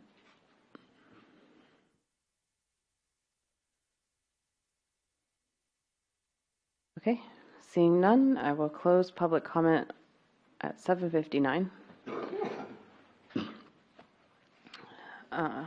Did you write down your questions? Wait, one Just Oh. a comment from somebody at home. Can you please make sure everybody's using their mics because they're saying they can't hear some of the people speaking. So I know y'all are trying to make eye contact with the people in the audience, but if you could just face the zoning commission and speak into the mic, they're having a hard time hearing people. Yep. Speak into the microphone. Carry it with you. It does lift up. Actually, this thing just goes down. Yeah, but the micro, if you want to turn around and talk to the people, it does lift up. Well, first of all, I gotta truly apologize to you. I have two daughters that live back home in Canada. They're both huge environmentalists, and I can tell you they probably won't allow me back home if they were to. I'm not kidding, honestly. If they were to hear what I just said, it was stupid. I didn't mean it this way. It just came out the wrong way, and please forgive me for that. Okay. In terms of, there was a question on traffic and, like how the calculations were made. Honestly, we don't do that, right? Everything is outsourced to professionals, engineers, stamps. All those studies are available to you. And you can see the stamps from these professional engineers. I didn't do any of that stuff. We actually pay a lot of money for this, right? Okay, in terms of the notice, and I got to tell you, I agree with you. Okay, so the way it works is, just so you guys know, like we don't do those things, right? So what we do is we have engineers that are literally looking at the requirements for the application. Okay, they look and the application says 200 feet around. They literally measure 200, and it's for any municipality like this, right? It's an oversight on my end because I know honestly how important this is to the neighborhood. And there was no trying to snow anybody. Actually, people here, we were just in a town hall meeting earlier talking about that whole area, and I don't think there was any secrets around what everybody is talking about, be it Meritage Homes or us or anybody like that. So I'll tell you, like on behalf of my team, I apologize because that was an oversight. That's 2 apologies in a row, and a response on the traffic impact.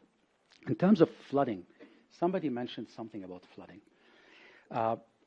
There was a massive drainage analysis that was done by the city, and that's what drove that canal, the drainage canal, that cost the city and the county and the state a lot of money. It was, I believe, north of $1.8 million. What we did is we did a drainage analysis because as developers, we need to understand what we're stepping into, right? So we need to know what the drainage is like, what topography looks like, and I can tell you in terms of the utilities that you were mentioning, Monica, you're absolutely right. There are utilities that get there, but that was utilities. The pipes are for like 1 or 2 residences. Right? When you're looking at a bigger development, you are required to expand those utilities and allow for bigger volume, bigger capacity, and that is very expensive. Also, the road extensions. Somebody mentioned, sorry, I forgot your name, Cordova, right? So you mentioned something about the AIDS, and AIDS is an extension of Seneca, ultimately, right? So, and yeah, if there's a development there should be a much wider road. You're absolutely right. So that. Sorry, it's just I'm trying to answer. Maybe I should just move this a little bit this way. I know. Okay. So anyway, so just to be clear, I'm not going to look at you because I'm not allowed to. So regardless, it's just that I wanted to make sure that we understand why the extra capacity is required. That's all. And finally, honestly, when it comes to the math and a requirement, a question that came up on the R1. You're talking to the audience. The R1, somebody said, well, I can put my house up for sale and it'll be sold in 30 days. The answer is yes, it will be. At how much is directly related to the age of the house and its condition and all of that. Today, we can buy an R1 for $300,000. That's already done, maybe even less. What I can tell you with assurance is that if you're building a new house that is on an R1, 70-foot lot in inner city these days, I can assure you that, first of all, the cost of the lot, you guys don't know how much land is costing, but the cost is very, very, very high. When you start dividing this up, yes? Sorry. We're not allowed to talk about the cost. No, fair enough, but I'm just saying in terms like overall, Yeah. when it comes to, You like can just say the that R1 infill development is expensive. Infill development is expensive, and R1 is more expensive. Okay, and in terms of construction, yes, but construction will happen regardless if we have R1 or if we have R6. Impact on wildlife will happen regardless if we have R1 or R6. Impact on the trees will happen regardless if we have R1 or R6. So in terms of any developer coming in and doing what an R1 as per right, by right, the impact on the neighborhood is pretty much the same. Just to be clear, maybe a little bit more traffic, construction is the same, wildlife impact is the same, tree impact is the same. I want to leave it at this, and I'm happy to answer any additional questions. Okay, just as a reminder, this is a preliminary feedback for Mr. Yep. Shahade from the commission. So if y'all would like to have your discussion and then give him some feedback on what you would like to see when he comes back. He will come back to the Planning and Zoning Commission before he goes to council. Thank you.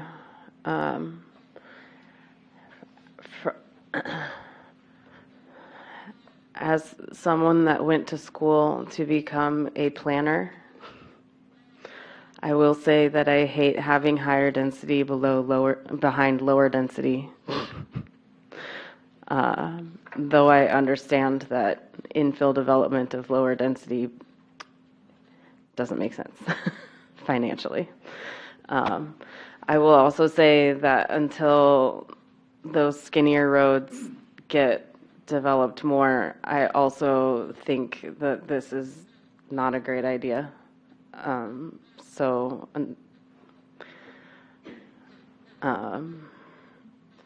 Those roads back there need redeveloped in order to provide safe access to a neighborhood.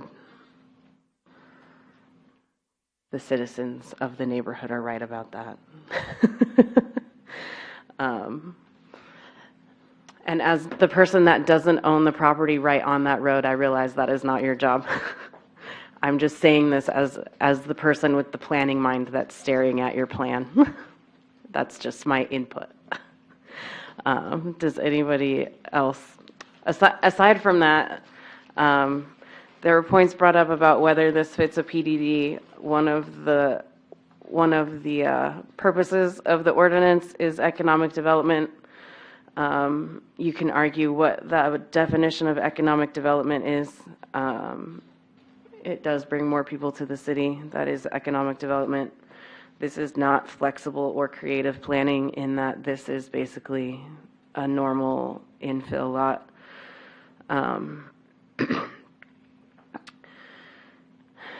It's not super innovative as it is just basically a residential development.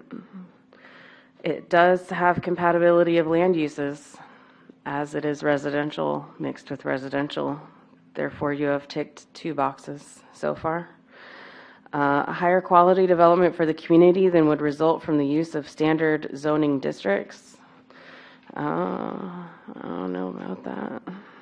Expansion of uses with buildings constructed prior to the adoption. You're not expanding any uses of buildings, so we've got 2 there. So that's not 0. So I would say that implements purposes of the ordinance. So those questions that were brought up. Does it meet one or more of the applicability standards? Proposed for development as mixed use or a traditional neighborhood development requiring more flexible and innovative design standards? I don't think so. The land is located in close proximity to established residential neighborhoods where standard zoning classifications may not adequately address neighborhood concerns regarding the quality or compatibility of the adjacent development. I don't think so. The land serves as transition between different and seemingly incompatible land uses. No. The land or adjacent property that would be impacted by the development of the land has sensitive or unique environmental features requiring a more flexible approach to zoning and clustering of uses or special design standards in order to afford the best possible protection of the unique qualities of the site or adjacent property. I don't think so. To provide the expansion of a lawfully operating non-conforming use, there's no use there right now.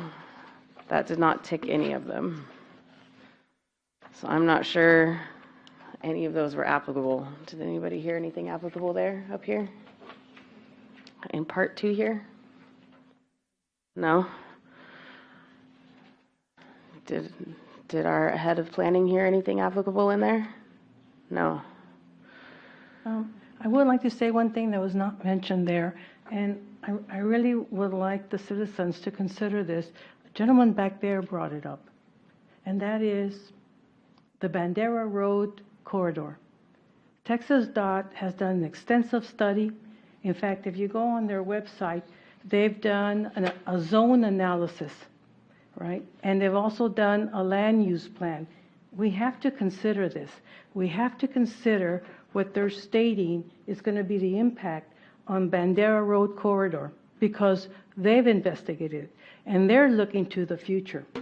And so they are looking to see the impact that future zoning in Leon Valley and in San Antonio is going to have on our community. So I advise y'all to go to, get on your computers and go and look at this and focus on 3.8 section, which does deal with land use plan and zoning analysis. And under their land use plan, they have 7 principal objectives that they find are very relevant as our community moves forward with the Bandera Road Corridor Plan.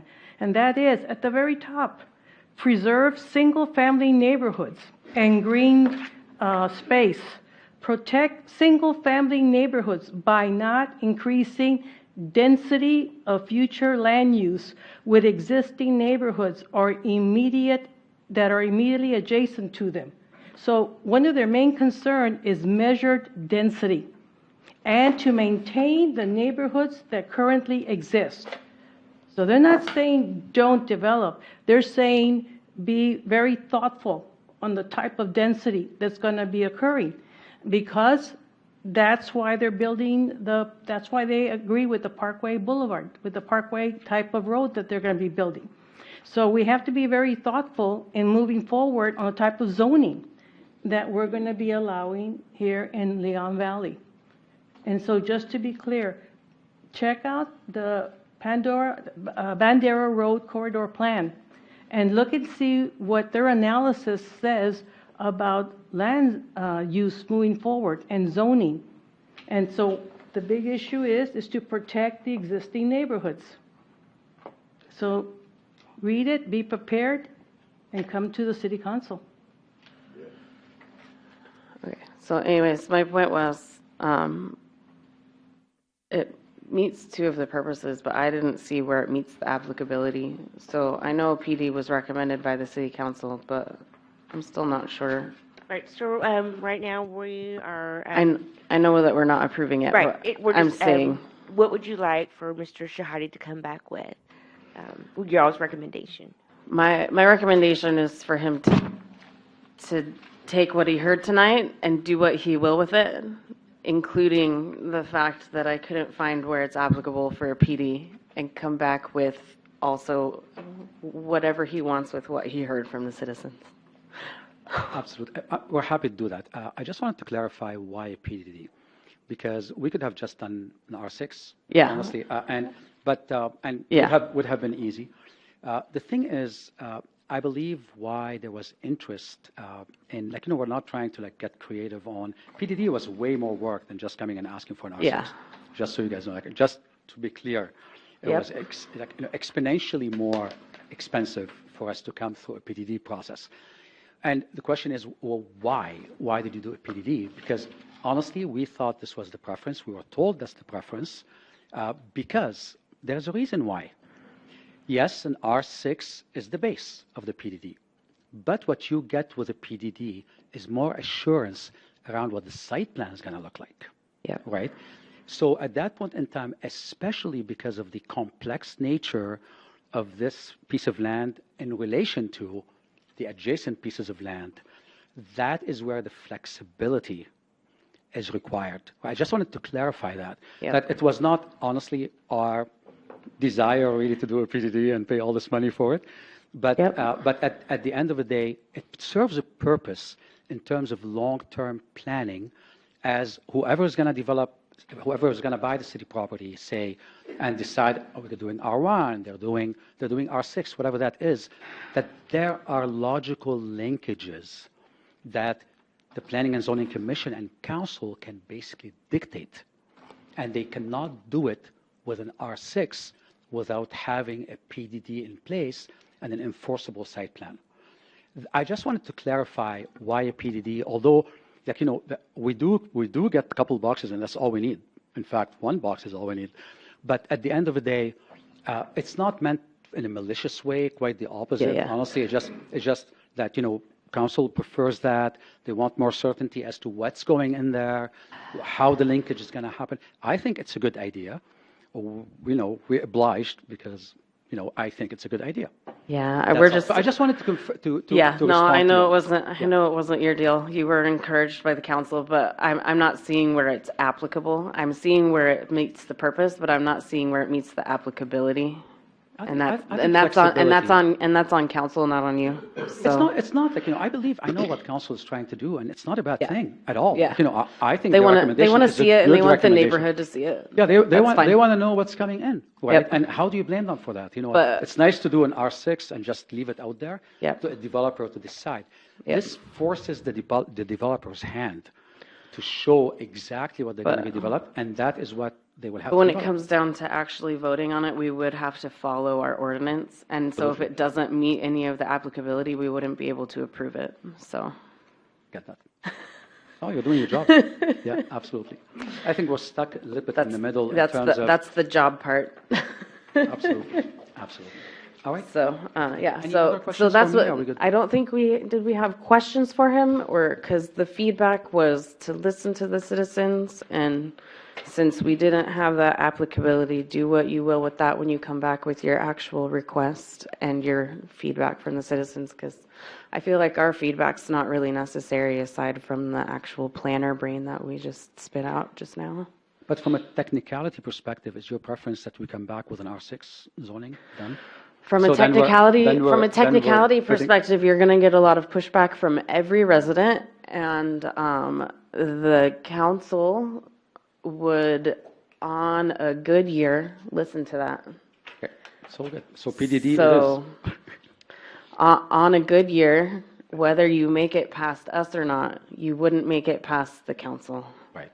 Okay, so basically, thank you for the feedback. It's great. What we will do is we'll come back, we'll assess a whole bunch of stuff, and then we'll come back and in front of you again. Yep. Great. Thank you. And thank you, everybody, for showing up. Thank you for your feedback. I mean it. We really appreciate it. It helps. Great. Thank you.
Like, I don't see them here from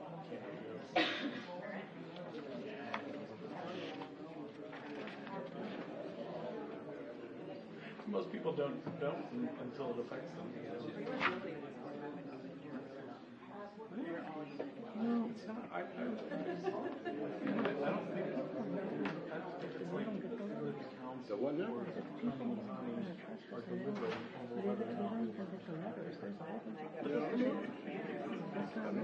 No, it's not right. And that's not the first time I've heard it. There's a lot more involved. Can't see any houses going in there. But we're not planning, right? We're not planning. Let's have somewhere to improve the roads. But we're not. And I'm going to do that for a long time.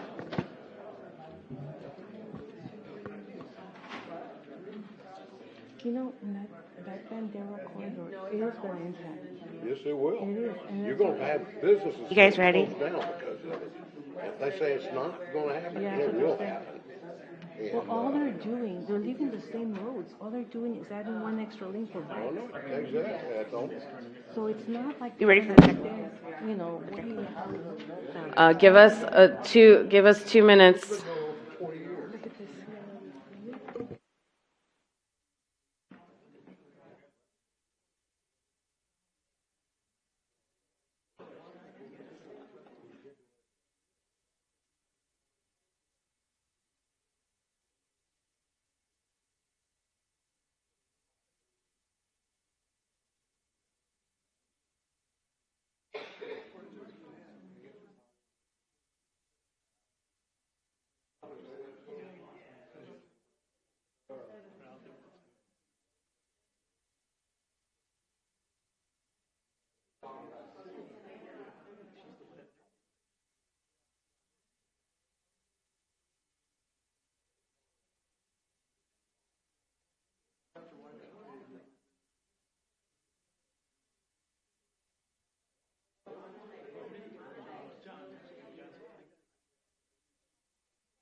I'm going to get started.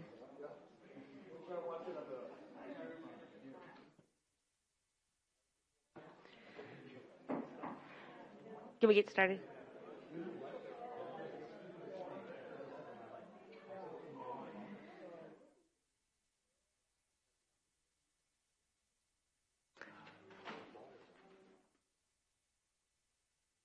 We can get started.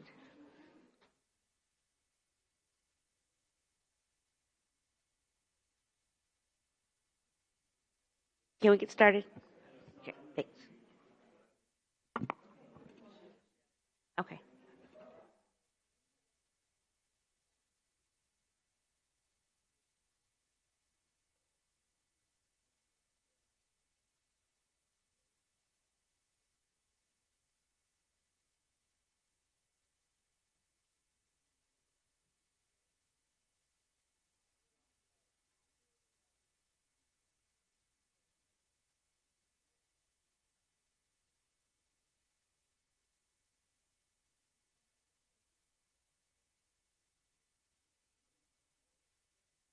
Okay, let's get started.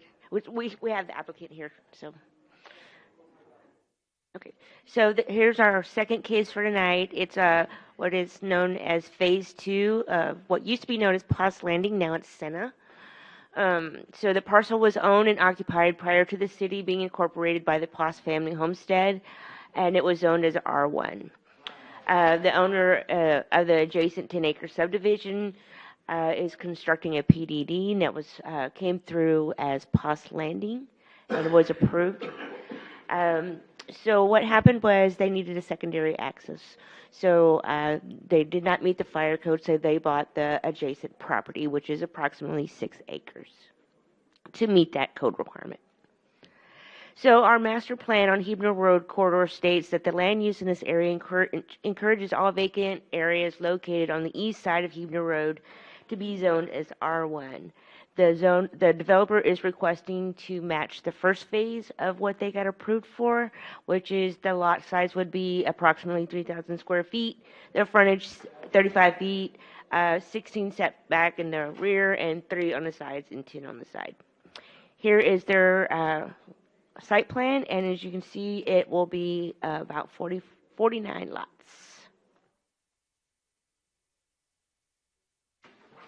So what they are asking for is the same thing, a PDD with an R6 base garden home district. So in their case, 12 letters were sent out. We just received one that was undeliverable. So all the fees have been paid with this, and the fiscal impact would be ad valorem sales tax increase. And if you have any questions for the applicant, they are here as well.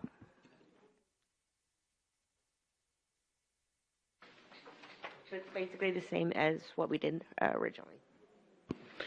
Does anybody have questions? I don't. It's pretty straightforward to me, but my brain.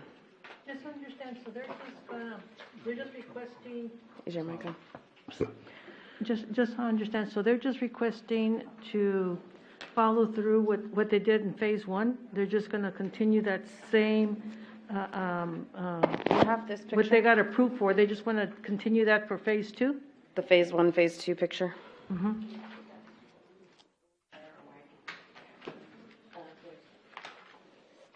It was in the packet, but not the phase 1, phase 2. Right. It was in the packet, but not the presentation. Yeah. Okay. Those are That attachments. picture's fine. Yeah, basically.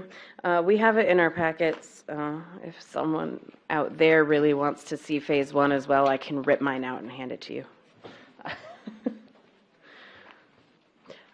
Okay, it says to match. Okay. Yeah, but if you in your packet turn past the last page recommendations, it's the next picture. It shows phase 1 and phase 2. I think you just passed it. That one. It says Senna Okay. on the bottom. And it's got the little chunk of Leon Valley Elementary School that you see in this picture, and then just cut off where it says site plan at the top there, it shows phase 1 and where they connect. I was looking at the packet online and I didn't see this. That's why. I didn't get this till today. Was this? Oh, it's in the too? packet, yeah. Yeah, if you open the. I did, but If I you didn't open the see this. HTML packet online and it has all the little blue things. It's in the very back. It's right past Yeah. the. It's right. So if you look at on page 49, recommendation, it's the very next page. Yeah. It's just that online, I got, that one. I got up to this, I didn't get the last 2 or 3 pages. I think you were looking at the agenda and probably not the packet. No, because I saw everything from the previous, and I saw some of this. But I just didn't see the last few Yeah, pages. but if you're on the website, Uh-huh. and Well, I you went- open the HTML one, Okay. it has little blue links to everything. This link is in there. Well, I got the email. I was going from the email link. It should have been in there as well. My email didn't have any links. No? Actually, it didn't. I kept clicking on it, and finally something popped up. But it wasn't, you couldn't see the So, attachment. when I get the email, I just go to the website. Okay. Because it's always posted on the website. The only one. I'll double check that. It's a screwed up website. But anyways, Okay. it was pretty straightforward. I don't have any questions. Does anybody else have questions? No. It's beautiful how these children will just be able to walk straight to school right next door, hop their backyard fence straight into the baseball field, or install a gate in their backyard fence. Okay. I'm waiting. I'm looking at the nods. He's just happy about the gates and the backyard fences. So this is like a combination of R1 and R, is that how it's described? It's like a R6. It's a PDD again, but Okay. it's R6. Okay. And it's just, I want to walk to school and not have to cross Hebner. So if you guys don't have any questions for me or the applicant, we do need to do a This is public just hearing. preliminary as well? Yes. Okay. Does anybody have feedback for the applicant before I ask our public to have feedback for the applicant? So has everything else already been included, like, do they need to have a second entry? Or am I not seeing it? I'm sorry, The second entry is on there because this is the first entry and then this is the second entry. Okay, got it. Yep. Okay, then I will open the public hearing at 8:29. Would anyone from the public like to comment on this?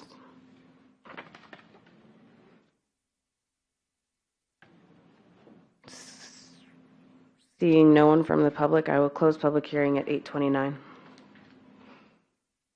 Any further discussion? Any Beautiful. feedback for the applicant that you would like to see when they come back for a final recommendation? Any feedback so they don't have to edit it anymore before they come back and we actually vote on this? He's so happy over there. Easy peasy chicken squeezy. No, it doesn't. We got all the questions out during phase 1. There were so many questions during phase 1. Phase 2's easy. I want this neighborhood to be filled with beautiful little children that walk next door to their school through their backyard fences and the path that's in phase 1. The district allows it. The district will allow it because Leon Valley Elementary There's a lot of issues with security, so. wants all the children. That's true. There's a fence over there now. That's a bummer. Okay. I'm Jeffrey McKinney with Coot Engineers representing the applicant. Welcome back. Thank you for having me back. We have reached out to Northside about connecting sidewalk. You can see the hammerhead Yep. pointing down towards we have reached out to them. We have reached It's out all right. to the district for that. Oh, yes. About connecting the sidewalk. Here. Yeah, there is a fence along here, but they do have a sidewalk that goes all the way back to Hebner. Right. But we have reached out to them. Nothing's committed yet to cut the fence, put a gate. Right, and because it connect does just go to the sidewalks. parking lot right Correct. there. And this connects into phase 1, which then also has the trail that goes to the city trail that goes Right. further north. So this would actually create a pedestrian pathway all the way to the school. And they wouldn't even have to go out to Hebner where the crossing guard is. They could just go through the neighborhood. So did All the you- beautiful little children staying safe. I have a question. So did you say that y'all bought an additional land so that you could have a separate entry? Is that what? That's Yes. Okay. basically what it is. The biggest question we had during the first phase when we went through everything was a single access off of Hebner for fire reasons. There was under fire code, there was a way around it, and that was sprinkling all the homes.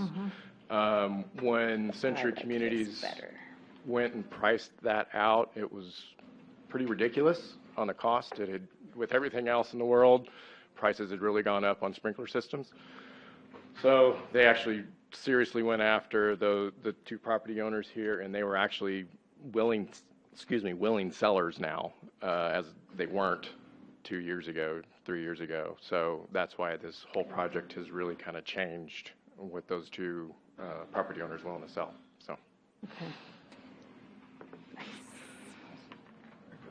Thank you very much.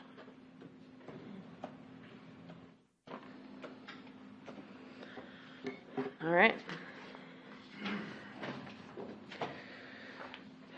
That takes us to announcements by commissioners and city staff. Whataburger opened today, and everyone and their children and their mothers and their grandmothers was there eating today. The parking lot was full. The drive-through was full. Everyone was busy working.